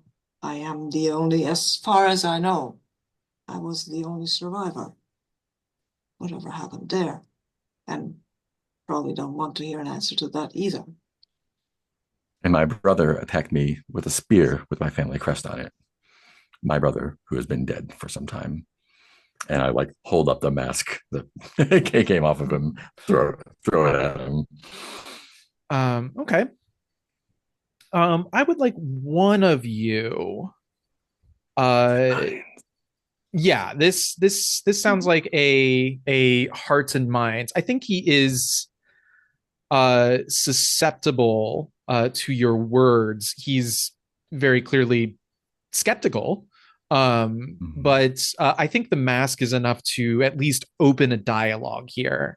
But I'll let either of you make this role if you'd like, or whoever wants to sort of like lead the arguments, and you're effectively trying to convince him that there's supernatural stuff going on here. Mhm. Would either of you like to roll? I will say the other can comfort and support. That's not something we've done yet, but there is a help mechanic in this game. Yeah. Yeah, if you want to roll, I'll comfort support because you have some stuff marked. Okay, I can do that. I will roll. What will I roll here?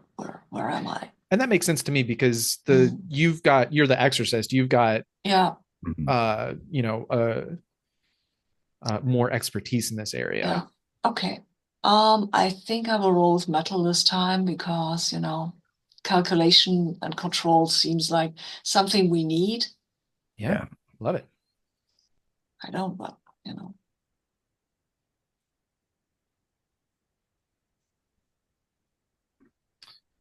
That's a 7, so it's a 9. A 9. Okay. So Yeah.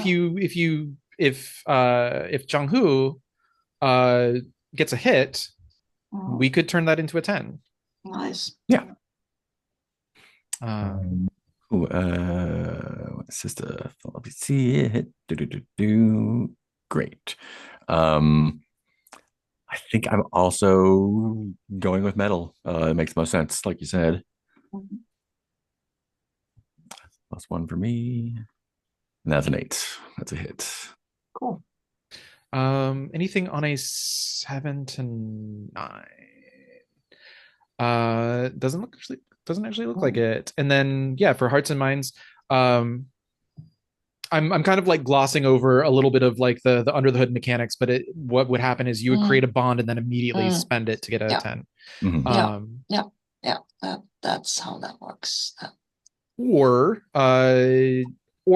if you Jiang Hu, if you want, you can or actually no, it's actually Red Crane. You choose if you want to turn this 7 to 9 into a 10 plus, or leave it as a 7 to 9 and you can clear an element. What does a 7 to 9 give me? On a 7 to 9 on Hearts to Minds, they may do what you wish, or instead choose to, and then I have a couple options here. I mean, or actually, no, I think you choose those options. They may do what you wish, or instead choose to. No, they may choose. They choose. Yeah. That's you. Okay, yeah. That's me. That's you.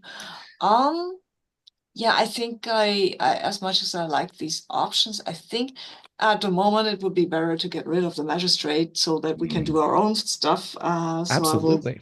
I will keep my marked elements, and I'm fine. I'm totally fine. Sure. And have our words convince this magistrate guy so that he has something he can take to his boss, his lord, and leave us maybe to investigate this mystery further, because this is, in my opinion, this is not the end of it. This is only, I fear, the beginning.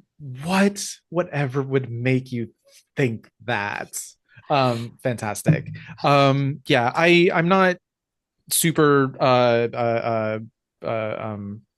concerned about like the specific arguments that you raise. I think somewhere between like the mask and Red Crane, you've got this knowledge of the supernatural, and whatever it is that you say does like finally get through to this asshole.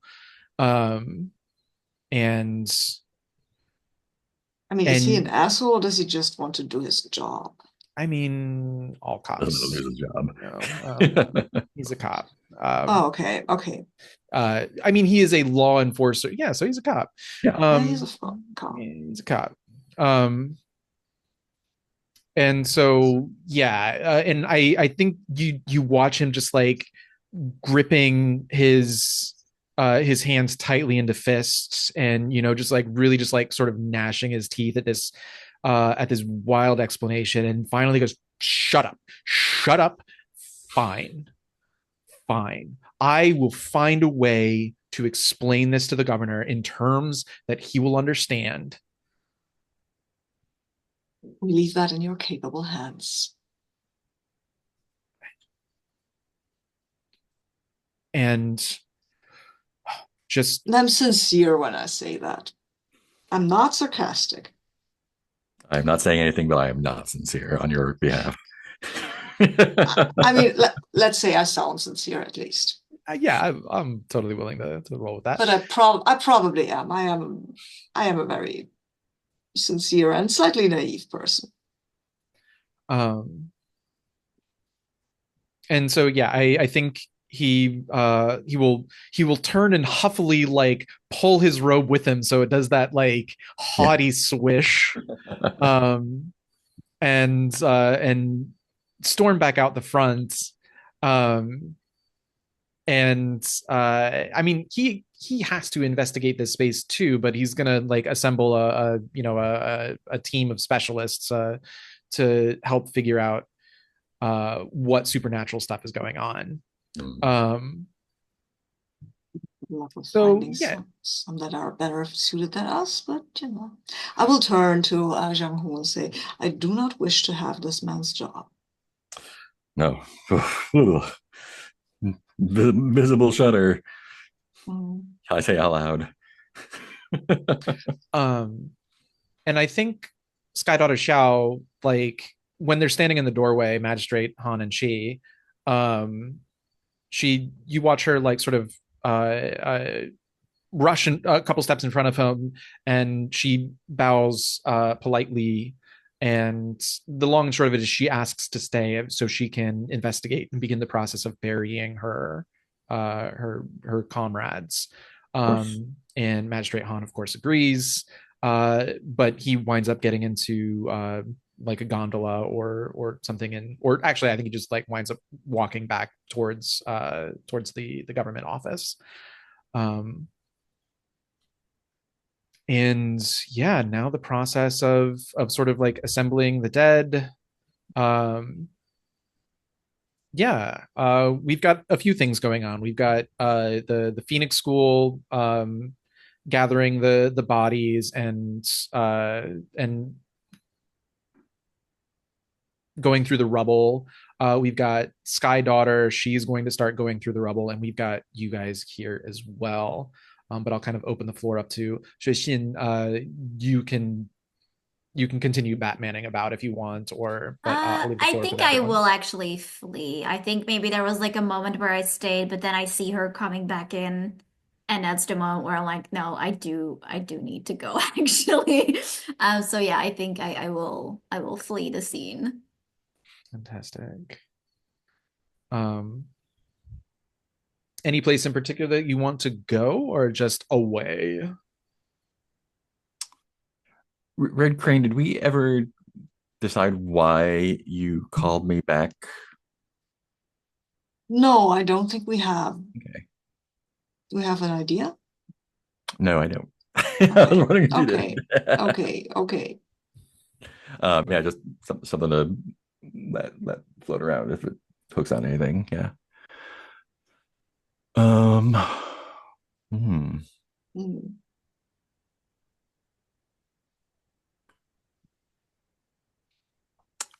Well, I could definitely use a drink. Yes, I wish you a good time of your drink. I will help burying the dead. You, And I will lower my voice because we don't want them to come back, right? my brother was buried with full honors as well. I don't know if that's going to stop them. I don't know either, but I would feel amiss if I didn't try. I have studied these things, and I mean, if I mess it up, which could happen, but maybe I don't. With your luck, who knows? You raise a very good point, but I feel obliged. Well, if obligation is what you like. It is not, but I would rather go and have a drink with you. But as I said, Come have one. The dead are not going anywhere. yeah, that's what I want to make sure, Come actually. drink with me, he said, naming his move. If they wish to extricate themselves, they must mark an element or cause themselves major embarrassment. No, of course not. I do not. I will not. Do not want to make. I think maybe you are not entirely wrong. Maybe. Yes, I will come with you. Maybe it would be better if I at least I have to clean up my very dusty robes. So you can't be burying the dead dirty. Yes. Well, I fell through a roof. I saw. Oh, you did. I was right there. He almost fell on me. Oh, yes, I'm sorry. I did not mean to fall almost on you. Yes, yeah, I will definitely before we get deeper into the scene, let's leave these people. It's Dancing Phoenix coming with us.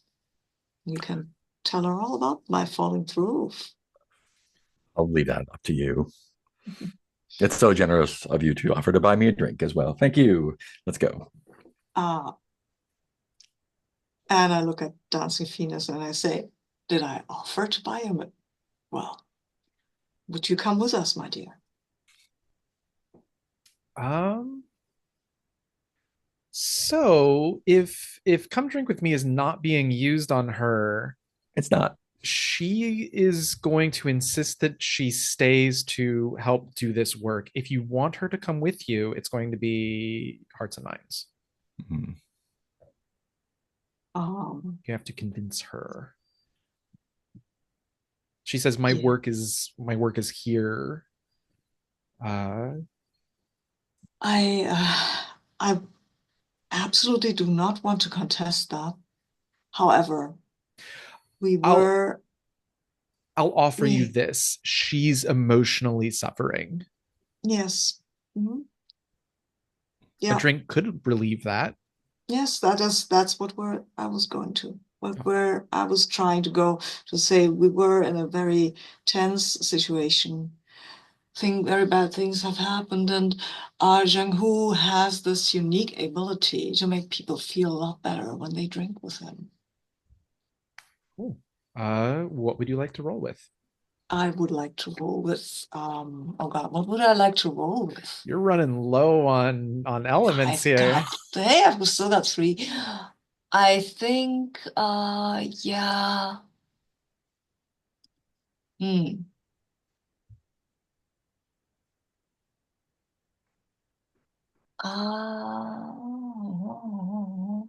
I think I roll with metal because I need a little bit of control because I kind of have to pretend to really like her, right? I do like her, but you know, it's always a little difficult to go out with her because I never understand what she wants from me and I never understand what I want from her. So yeah, I roll with metal. Fantastic.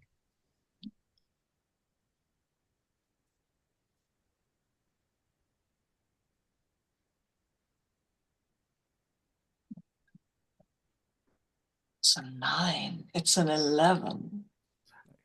Okay. Yeah, Uh-huh. I think on an 11, they bow to your words and do what you want.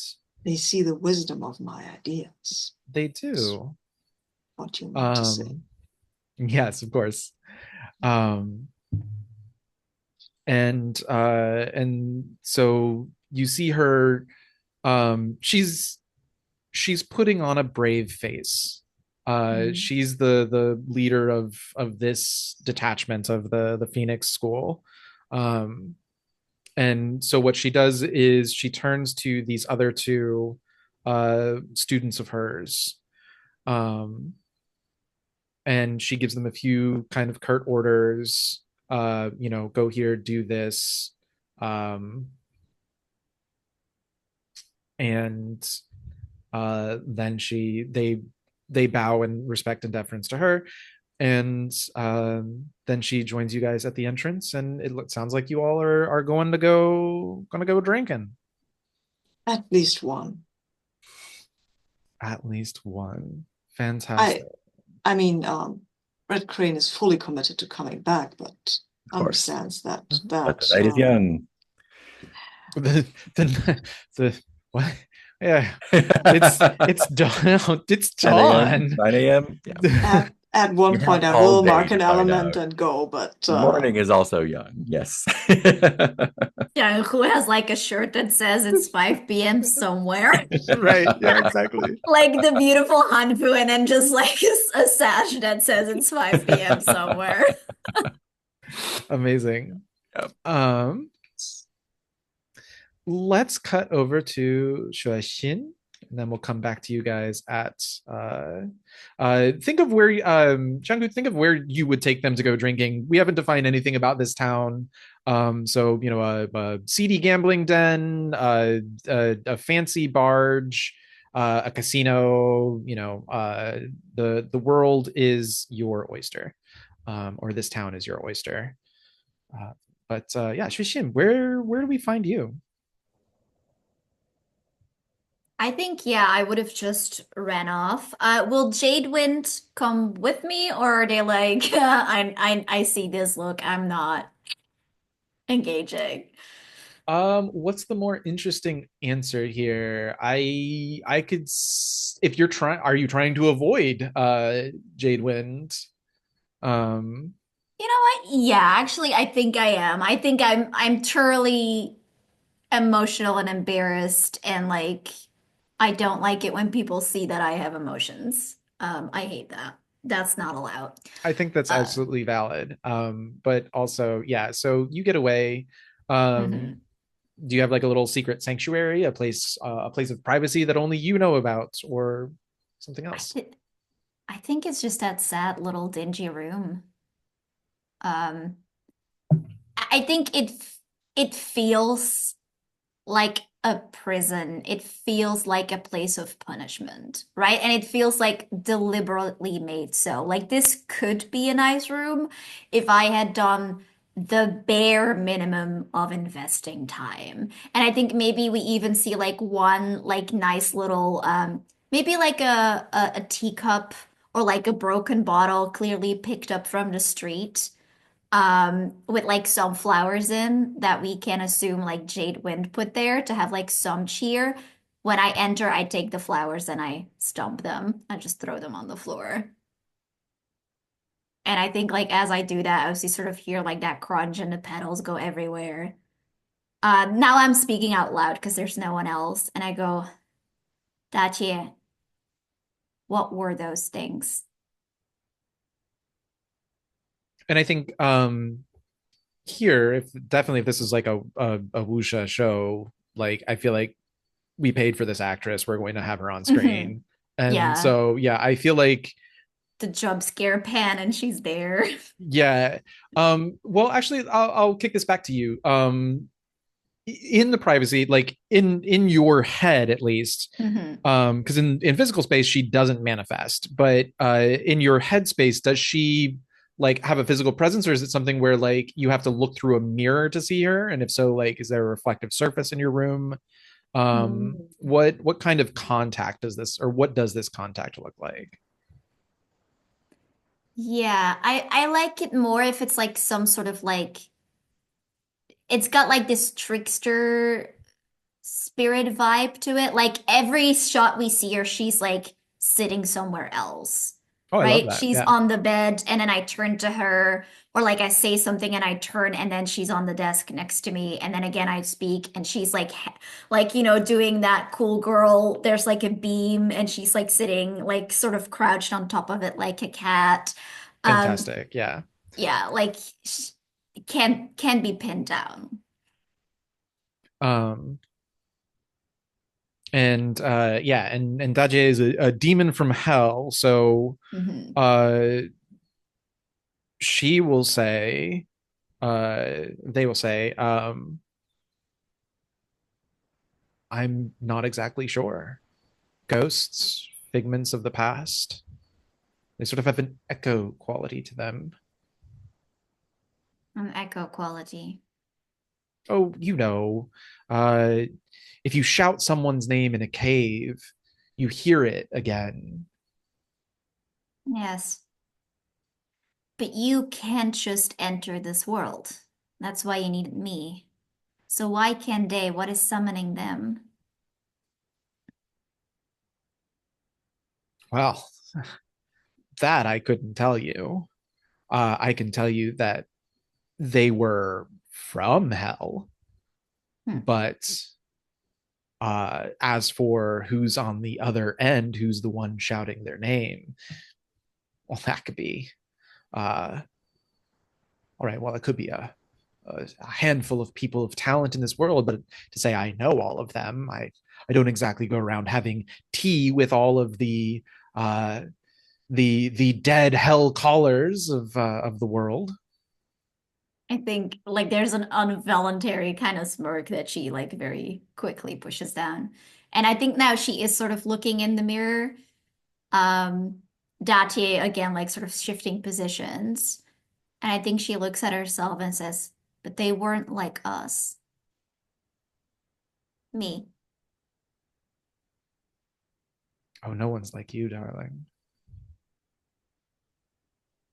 An No. affectionate eye roll. What if it was that little exorcist? What do you think? Do you think she might have been calling them up from the underworld so she could beat them up? Red Crane. You think that was Red Crane? Well, look, stranger things have happened. No, My apologies. Yes. it wasn't. That would be entirely too elaborate a plan for someone like Red Crane. Yes, you're right. They do have a sort of simplicity to them, don't they? Yes, and also not enough malice in that little heart to be even thinking of such a thing.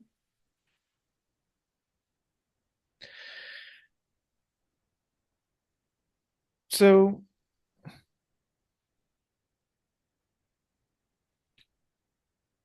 I can't go back to hell exactly and go asking around. I'm kind of here with you now at this point.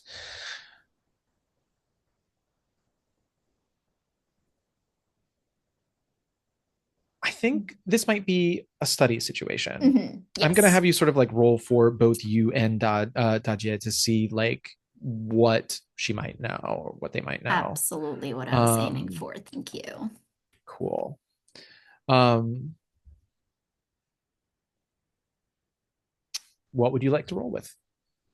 I would like to roll.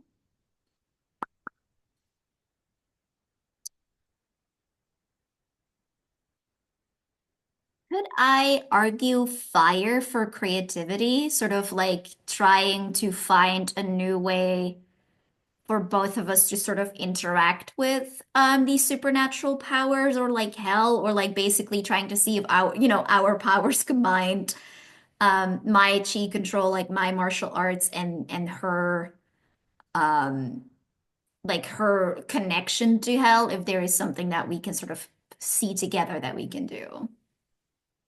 Yeah, yeah, absolutely. I can buy that. Okay. Okay, that is a 7 total. Okay. So again, you can so you get basic information. And I think I've kind of already given the sort of basic Hmm. information so far in the scene. So on a 7 to 9, you can ask a question about situation or place, ask a question about a person. You can ask any other question, um, or you can reveal a detail. Hmm. Think of it in CFB like you create your own clue Yeah. effectively. Um, Yeah, I think for now I'd like to ask a question. Um, I'm thinking because in character, I probably don't know that that person escaped because they got what they wanted. Um, but yeah, I think my question is sort of that, like, can we trace it to who was controlling them? Or maybe not like who, but like, can we basically like sort of follow this trail of magic and give us a lead as to a person, a place of power where something happened, but basically like something to follow up on. yeah.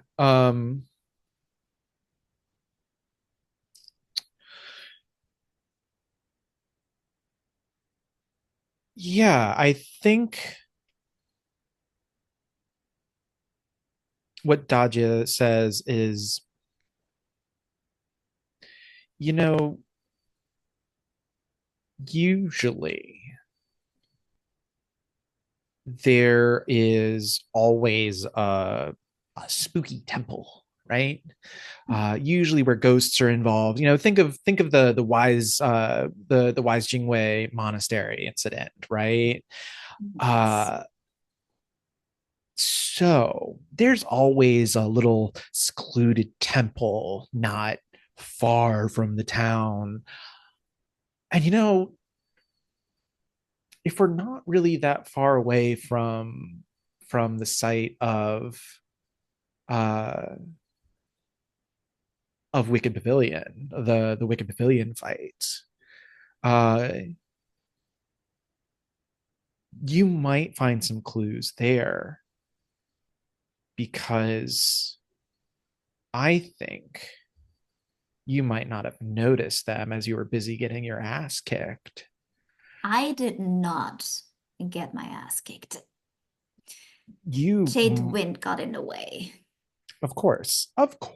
Sorry, as you were busy saving that pathetic whelp you call a student, uh, you might not have noticed, but one of the people who was attacking bore a striking resemblance to Princess Invincible.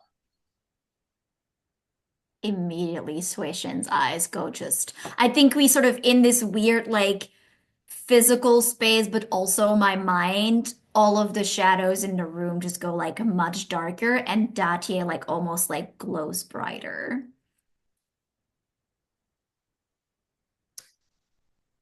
Um,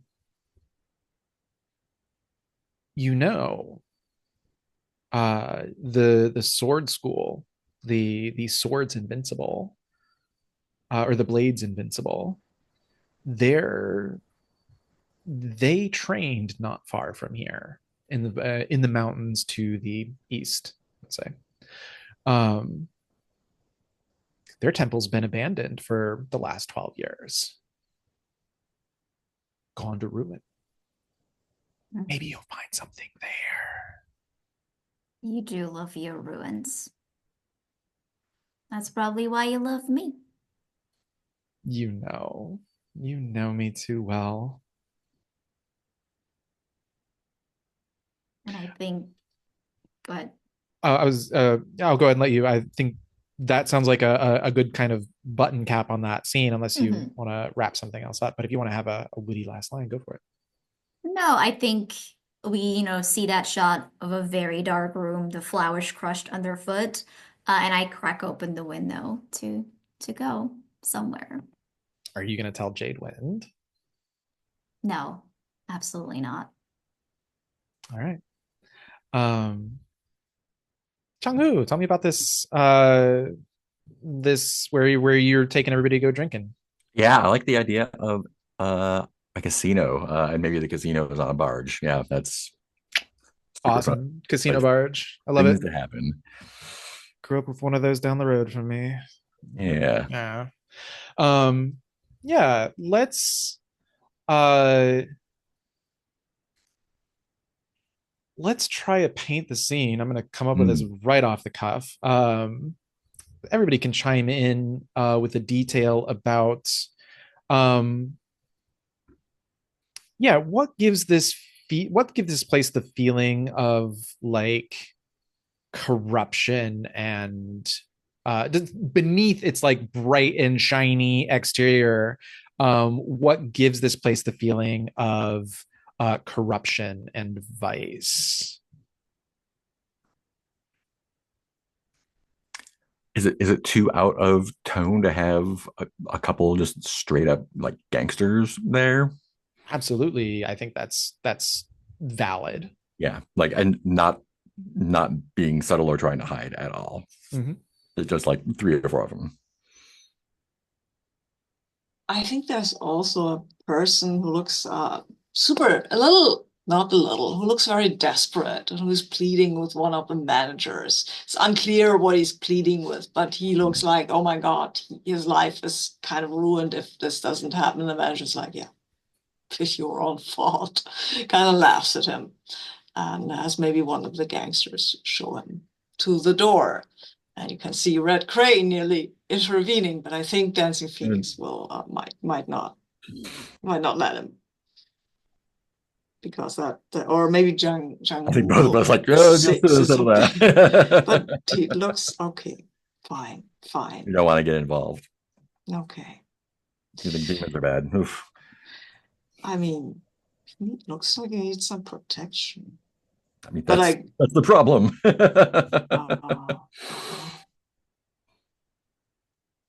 Yeah, and I think we have the gangsters, we have that person. Um, I think we see um I want to go for like something slightly supernatural. Mm. Um, why not? I think we see a person that's like gambling. And like nobody like who's gambling with them sees it, right? But we like the audience sees it. Mm. Like they take like some dice or something. Um, and we see sort of in their hand, like it's subtle, like an illusion, like it's shimmering over them as they roll, and it gets like the exact numbers. And just to sort of drive it home, I think we see like a shadow that almost gets like pointed ears for just a second. Literally, when I played a Hula Jing, we went to this place. So Yeah, I did this for you. amazing. Fantastic. Um, do we have a name for this place, or would you like me to come up with one? Um, Um, um, I've got like the Golden Lion, but I'm What open if to it is Gold various. Lion's called, great. I love that. what if it is called the Nine Tails? Oh, Oh I love yes. But yes. like Tales Yeah. is like stories, Yep, yep, or yep. Oh, something. nice. Yeah, yeah, yeah. Nice. Whatever I the like appropriate that. pun formation is. Yeah. I I Yeah. I don't know if the sort of like homonym or homophone exactly translates into Chinese, but you know what? Let's Absolutely does not. Absolutely does not. But but you know what? they Here we they have a are. similar a like in the same way that like meats back on the menu, the Mm, orc, like they don't have restaurants, but we know what the idiom means. Yes, right. there's a Mhm. cute pun that references a fox demon. We're just going to call it the Nine Tails, Tales, Mm. the Nine Tails Tavern, or the Nine Tails floating casino. There we go. Yeah, so a doorman comes up to you. Welcome to the Nine Tails. Do they recognize you, Jiang Hu? Yes, they absolutely do. Okay.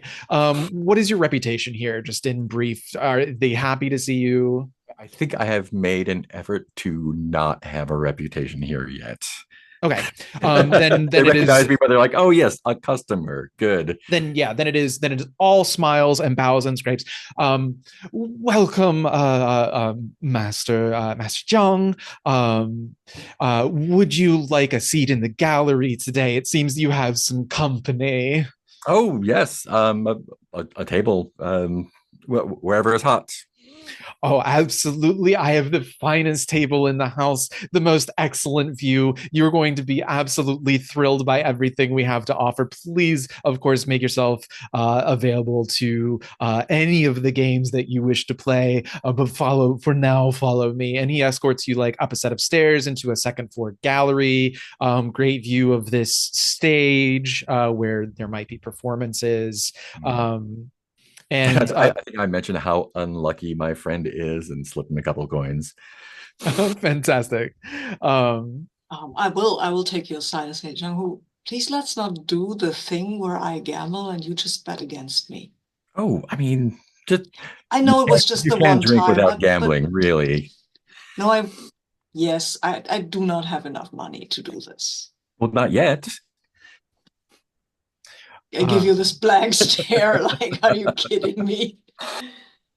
No, I yeah. come with you, I will drink with you for a bit. I will not gamble. One bet. I'll give you the money.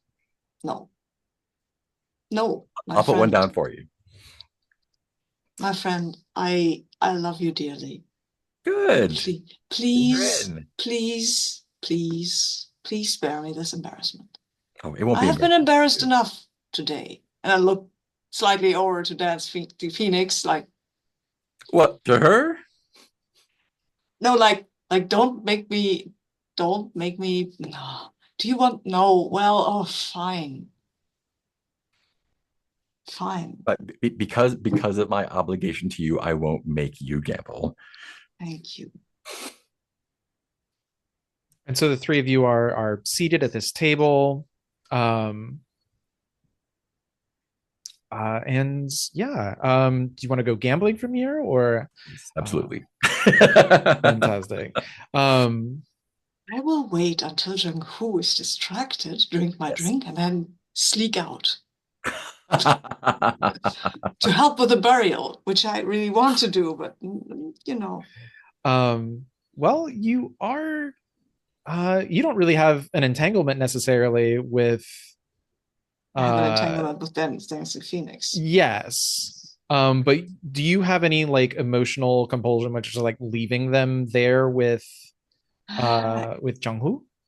I would check how she feels about this. I mean, maybe she wants to leave with me.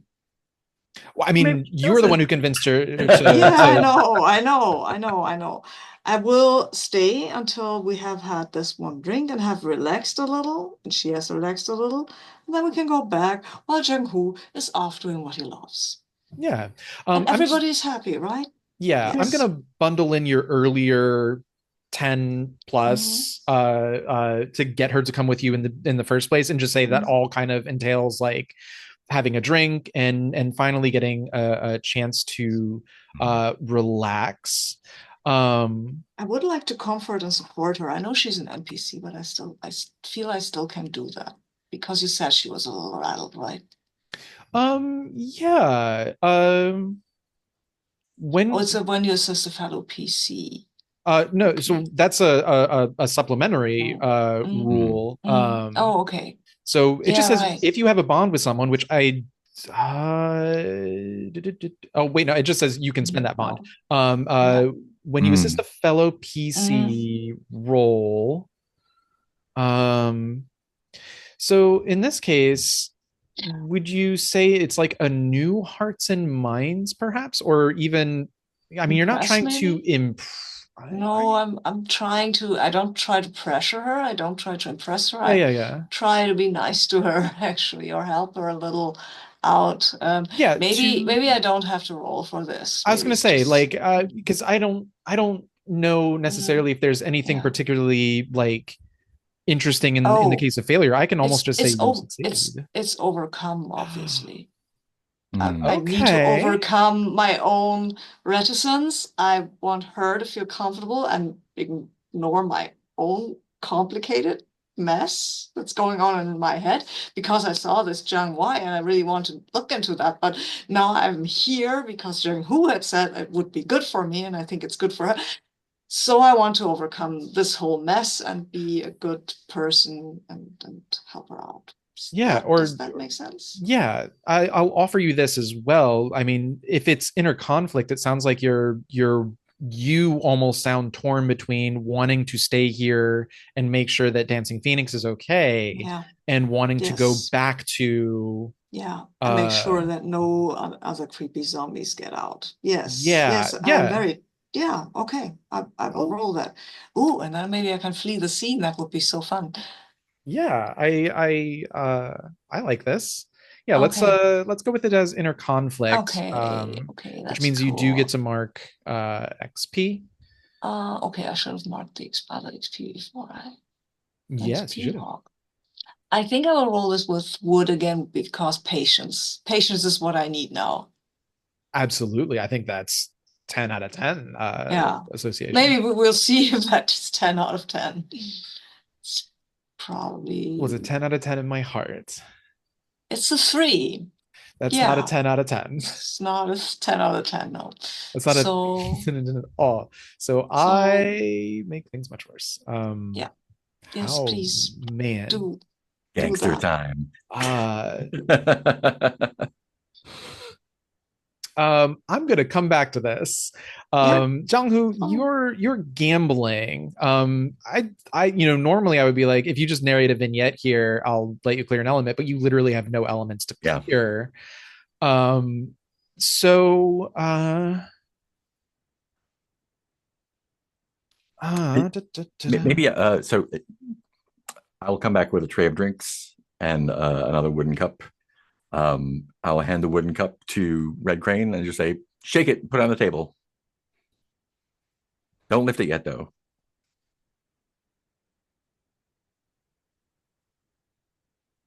Evens or odds? Um, Evens? Oh, sorry, a 7. Looks like you're paying again. You get the next round as well. What a surprise.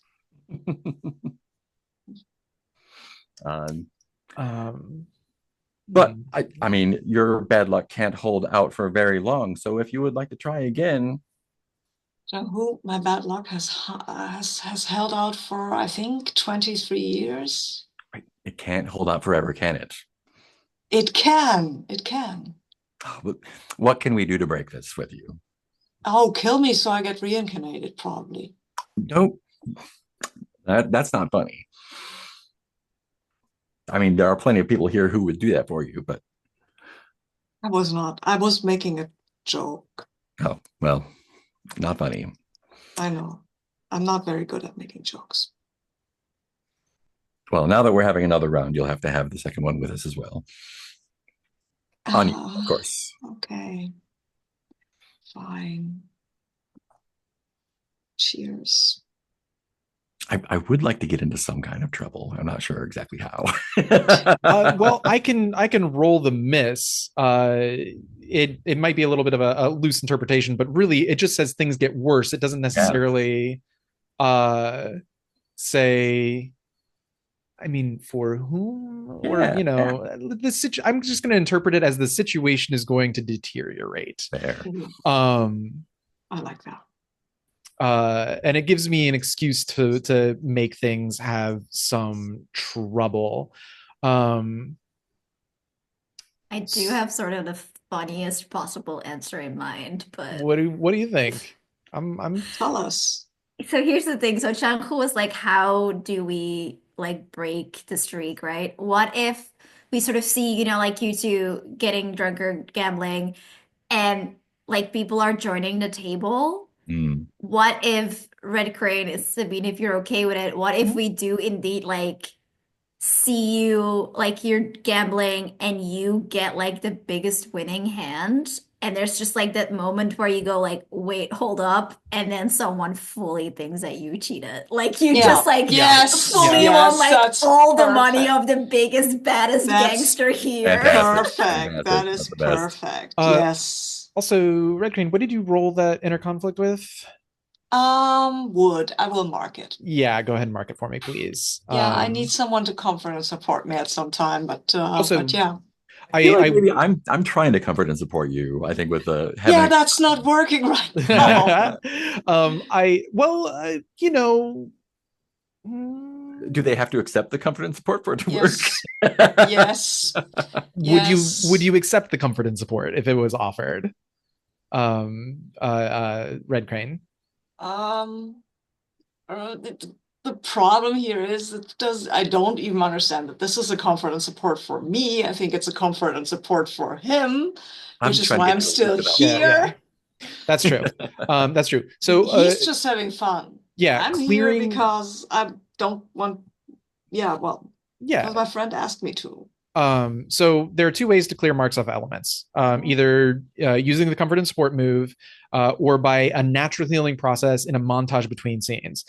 But I will say that part of this come drink with me move suggests to me that there was not really time for that kind of a situation. But I will kind of open it up where if I feel like I am pushing along and you want to have a montage or a vignette between scenes, by all means. But fictionally, it sounds like we're moving from one into the next. In this case. Fine. It's totally fine. You have your wounded box. I have my wounded box. I still have 2 elements unmarked. I still have my style element unmarked. So you're good-ish. Yeah. And I'm also like looking at your entanglement, see if there's anything fun I can bring up there. But I don't think this is where Bitter Claw exactly. That would be wild if you see like Bitter Claw in the crowd. That would be. I wonder if Jiang Hu lets the whole Bitter Crane thing slip while he's I don't think I recognized them because I failed that one. I think I just saw like someone bad. No, I will say because it is part of. I was doing a little bit of hard framing in that opening scene. Got it. To give you that, and in fact, like I kind of want to just sort of gloss over that, but somewhere in this, actually, maybe this is like the right time Yeah, yeah. where you let drop that you saw Bitter Claw Mhm. um Yeah, we're talking about the in fight. I'm like, oh yeah, the guy is my brother, Bitter Claw. Like, wait a minute, back up for What a second. did I what now? yeah, So you so want I'm just gonna say that like this is the moment in fiction oh that Red Crane okay. you become aware of the thing Yeah. that's in your general entanglement, Uh-huh. where Jiang Hu claims to have seen your mentor Bitter Claw during the attack. Yeah. But the moment Yeah. that before you get a chance to go, wait a second, hold up, you saw what? That's when the winning hand comes up. And Mm-hmm. and it's like this absurdly like winning hand and Then and I don't even care because I want to talk to him now. So I throw it down and everybody sees that this is the perfect hand. And then they are like, oh yeah my God, and like how did you as that's you your are cheating. yeah as you are trying to like to ask Junghu for more information, Mm-hmm. like a big muscly hand like grabs onto your outfit, your hanfu or whatever it is that you're Mm-hmm. wearing, um and like whirls you around and goes, uh hey, you cheated. What And this now? this dude is like 6 foot something and a tank. I've got it up to here right now, actually, because he said bitter claw. I'm a little drunk. I don't want to be here. And I, I'm pushing him back, um not very gently. And I'm a slight person. I'm not big. I'm small and I look bookish, but I am a Wulin, so yeah I know how to push people. yeah, and in fact I'm gonna say that like either intentionally or unintentionally, maybe instead of like just a simple shove, it's actually more like a palm strike. Yeah, and that's fair. and That's totally in character. we even Yes. see this like little like puff of like smoke from this little cloud of dust Mm-hmm. like kick up from him as Mm-hmm. he a man as tall as he is goes stumbling back through, smashes through a gambling table, and actually I think that's where we're going to end today's session Fantastic. as things go wildly wrong in the Nine Tails floating casino. Love it. Yeah, let's go ahead and move into stars and wishes here. Stars are things that you liked about the session, the game. Another player's role play, give somebody a gold star. Wishes are things that you would like to see, ideally in like the next session or two, or if you just have a sort of a general wish, that's also fantastic as well. I'm going to pull up a document and try and actually record these like a good GM. But whoever wants to go first, go for it. Yeah, I had a great time. The opening with the big fight scene was super cool. I mostly forgotten how mechanics work in the game. It was really nice to like have that as a fun cinematic testing ground where everyone gets to like do their thing and show off a little bit. I love the needles and darts style and the big fight with the love seeing a meteor hammer. Always a great time. Um, I love how unlucky Red Crane is, both actually and then story wise. Yeah, and yeah, Star for like bringing in all the juicy stuff. Super good. I love the shitty cop. That guy's great. Yeah, the scene with your demon friend. Really enjoyed that. I love that kind of thing. Yeah, and thanks for, I mean, I guess you didn't have a choice, but the scene at the casino, that's just gonna only lead to great things. I am sure of it. So yeah, great time all around. I don't know if I have any specific wishes. It's more of the same, I guess. Yeah, stars. I mean, yeah, I thought this was a really fun session. Mark, I just love Jiang Hu's like I'm just here for a good time vibe. I also really appreciated you sort of developing Jade Wind for us. Because I know that like they're connected to my character, was like I feel like this is also yours too to sort of develop. And I love everything you said for them. I love like the Shifu thing where Xue Xin is just like, I'm cool and a badass. Do not do this to me. Very fun, like a really fun dynamic. And I feel like they're not like the same, like very similar characters necessarily, but I can see why they're siblings, like that. It kind of like character-wise makes sense to me, and I think that's really fun. Um, yeah, Kevin, I think you did great. Like like getting us through these mechanics for like me who was not at all familiar with them.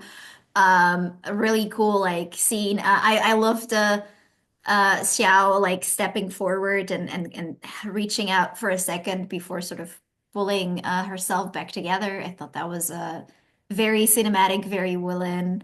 I love Datia. I already love the Bond so much. And yeah, I loved how you brought in Magistrate Han and then immediately made him like the worst cop. Like just you always gotta have like that one bumbling, annoying, obstructing magistrate in your Woolen story. I like your Wuxia stories and perfect, perfect, love it. Um, Sabine, yeah, I loved Red Cranes. I love how you play up their bad luck. Like even in, like epic fights, like of course I step on the one broken tile, right? And I do love how we already saw it like have consequences like big and small. Like some of them were quite high stakes, and then some of them were just like, well, that sucks for you, but you'll be okay. Um, and I loved everyone going in on the oh, you finally win and immediately get punished because it's the one time that you should have lost. Yeah. I loved everybody just going like, yep, that's it. We need that. That was very funny. Very good cliffhanger, very good like Wulin, like wuxia scene. Wishes.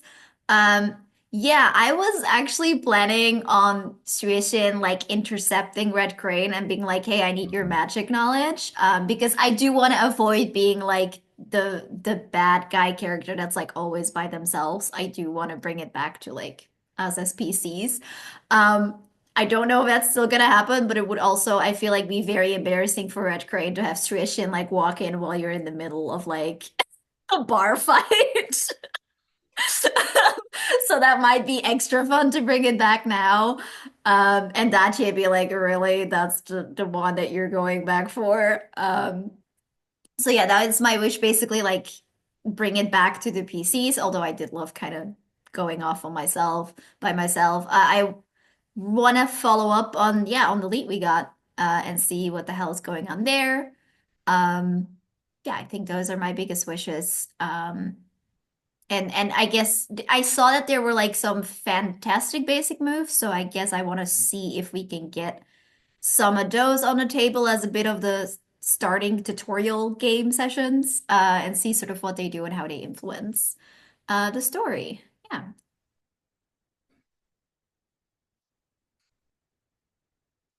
It's my turn. Sorry, I got so lost. Yeah, I enjoyed the session. It was a good fun. I love the characters as Jiang Hu is.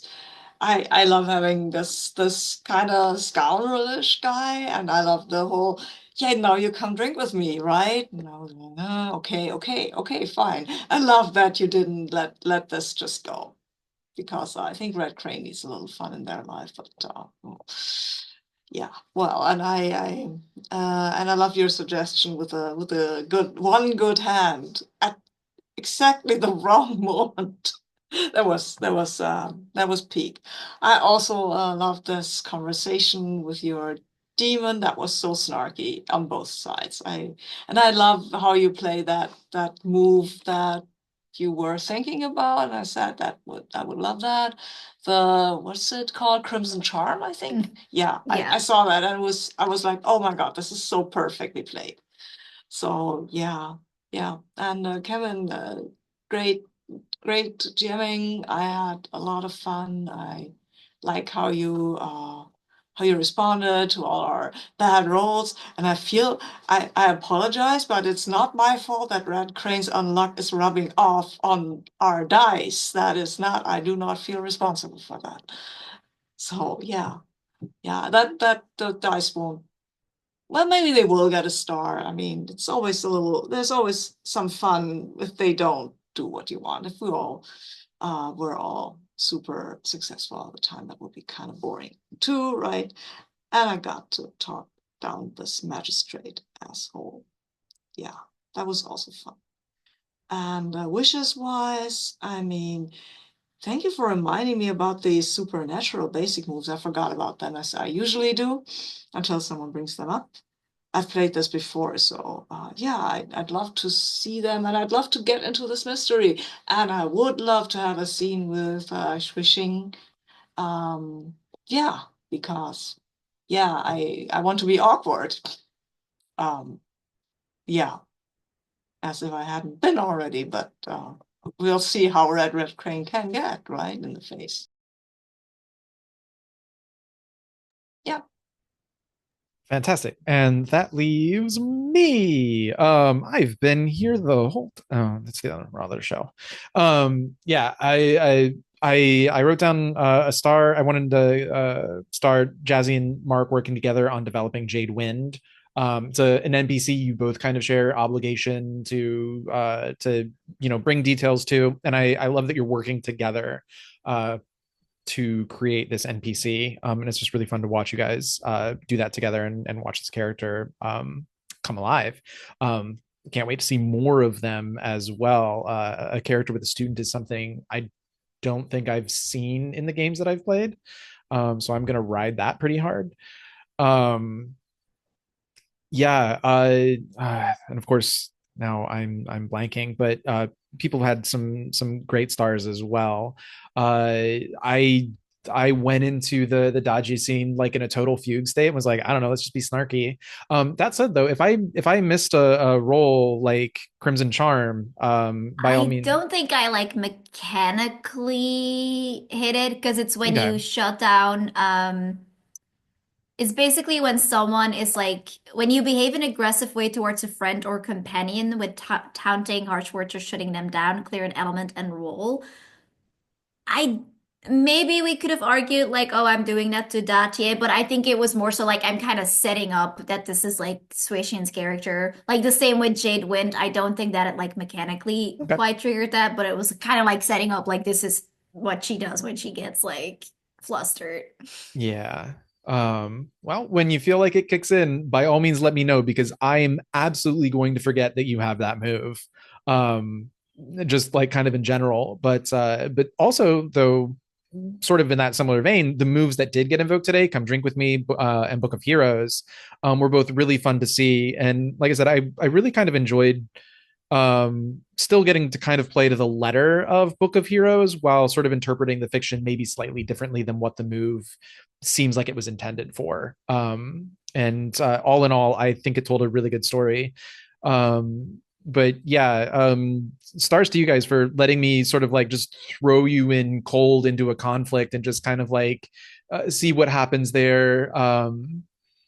But also I want to give stars to all of you for pushing the narrative along and taking control of it because this is a game where uh if I have full control over everything, I'm going to, be in a similar boat to players often where it's like decision paralysis, don't know where to do, what to get, what to do, where to go, and things like that. So the more you guys take control of that narrative, the more it becomes that sort of conversation that I think we hear about in this hobby all the time.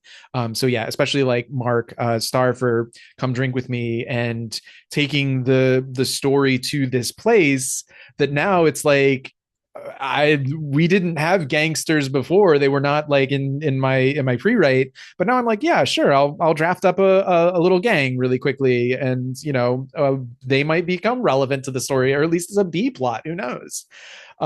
So that is kind of a wish as well, is to like, yeah, develop this gang a little bit. They're now important to the story. But also I think that's nice because we have the supernatural elements with Red Crane and Xue Xin.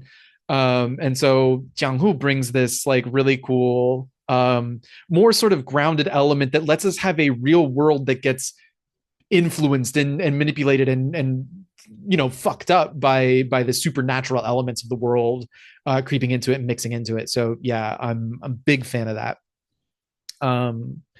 That reminds me, sorry, I Go didn't ahead. mean to interrupt you, but I have another wish. I would like to see the Morningstar guy, girl person again.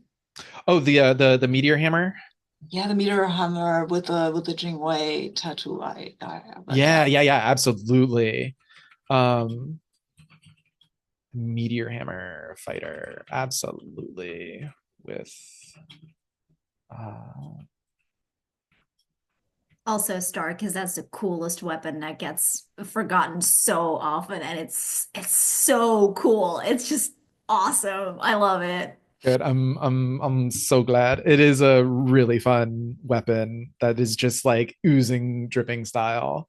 Um, yeah. Good news is I think like again, I probably have other stars that I'm forgetting about because again, I'm in the sort of like end of session fugue state at the moment. But that is why we have our Discord channels, and so by all means, feel free to continue talking if you have any other. Oh shoot, yeah, let's. Thank you, Jazzy, for the reminder. End of a session XP. Let's just kind of go through the list and talk about it because I think this is great for me too as a debrief. Talking about entanglements again, if you just engaged with one doesn't necessarily mean you had to have rolled inner conflict with it. But as long as you sort of like, well, let's get the actual text here. Has significantly interacted with their entanglements, and I'm going to kind of do this sort of Blades in the Dark style, which is to say you're kind of the arbiter of that, rather than me. But let's have a little discussion about it.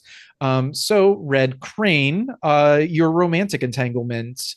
You love Xue Xin, but everyone thinks you're Dancing Phoenix's lover. Do you think you interacted with that one? Yeah, I did. Fantastic. I mean, my first inner conflict was just about that. Literally, yeah, absolutely, I agree. And then the second one, I don't know. It did get mentioned.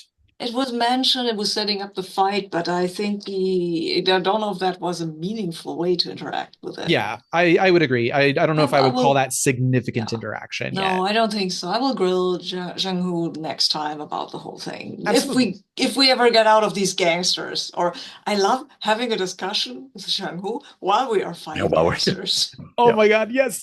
I'm gonna. I love that. That's gonna be my wish. That is peak wuxia to be like, sure, I'm beating up some dudes, but that's not really the main thing here. That like goes beyond wuxia into like full on 80s action movie like schlock where it's like punch a dude. What do you mean that I blah blah blah blah blah punch a dude? Yeah, absolutely. Someone's like like getting whacked through a table, or like their face is like above a burning stove, and they're like, "Come on, I didn't have time to tell you." Exactly. Yeah. Totally. So yeah, and like I said, the way I'm doing this is 1, you get 2 XP, and then if you interact with both, you get an additional +1. So go ahead and take 2 XP, Red Crane. Fantastic. Xue Xin. I definitely think you rolled inner conflict on that first one enough to call that a significant interaction. Your general, like, I don't know if you interacted with Red Crane enough to really. I did. I feel like I was kind of gunning for that with like defending them to Datie. And then like that was also my idea, but I didn't get to do it this session, but that was also like why I wanted Xue Xin to immediately go to Red Crane. Like it's very much like the power move of you gave me this information. I know you don't want Red Crane, so I'm gonna get Red Crane to go along. Right? Like very much that. Yeah. It also saved me from the meteor hammer guy, so. Oh, yeah, and is true. I also I was a bit subtle about it, but like very much like I didn't want Red Crane to see that. Like, yes, I wanted to save you, but I don't want you to know that I didn't. Yeah, I'll buy that. And like I said, ultimately you are the final arbiter. So yeah, 3 XP total for those. And Jiang Hu. Sorry also if I am butchering pronunciations. Again, I'm doing my best. yeah, do you feel like you engaged significantly your romantic entanglement? I do. Absolutely. And your sibling Jade Wind, we didn't see you guys No, I together. mean we were in the same place, but I don't think we did anything with that. Okay.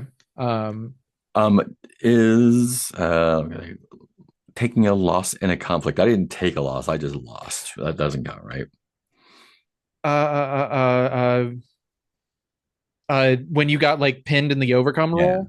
Yeah. Yeah, I wouldn't count that. However, that does remind me, Xue Xin, if you did not mark XP for fighting somebody above your scale and losing, Mm, Oh, I did um, not.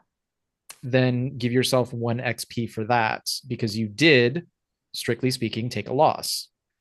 I see. Interesting. Um, cool. So I think that is all of our XP sorted. Um, cool. And yeah, like I said, stars and wishes, mine are all in a fugue state, so I will do what I can to put them in the stars and wishes tab. But I've kept you all a little over time. Sorry about that. Stars you all for sticking around.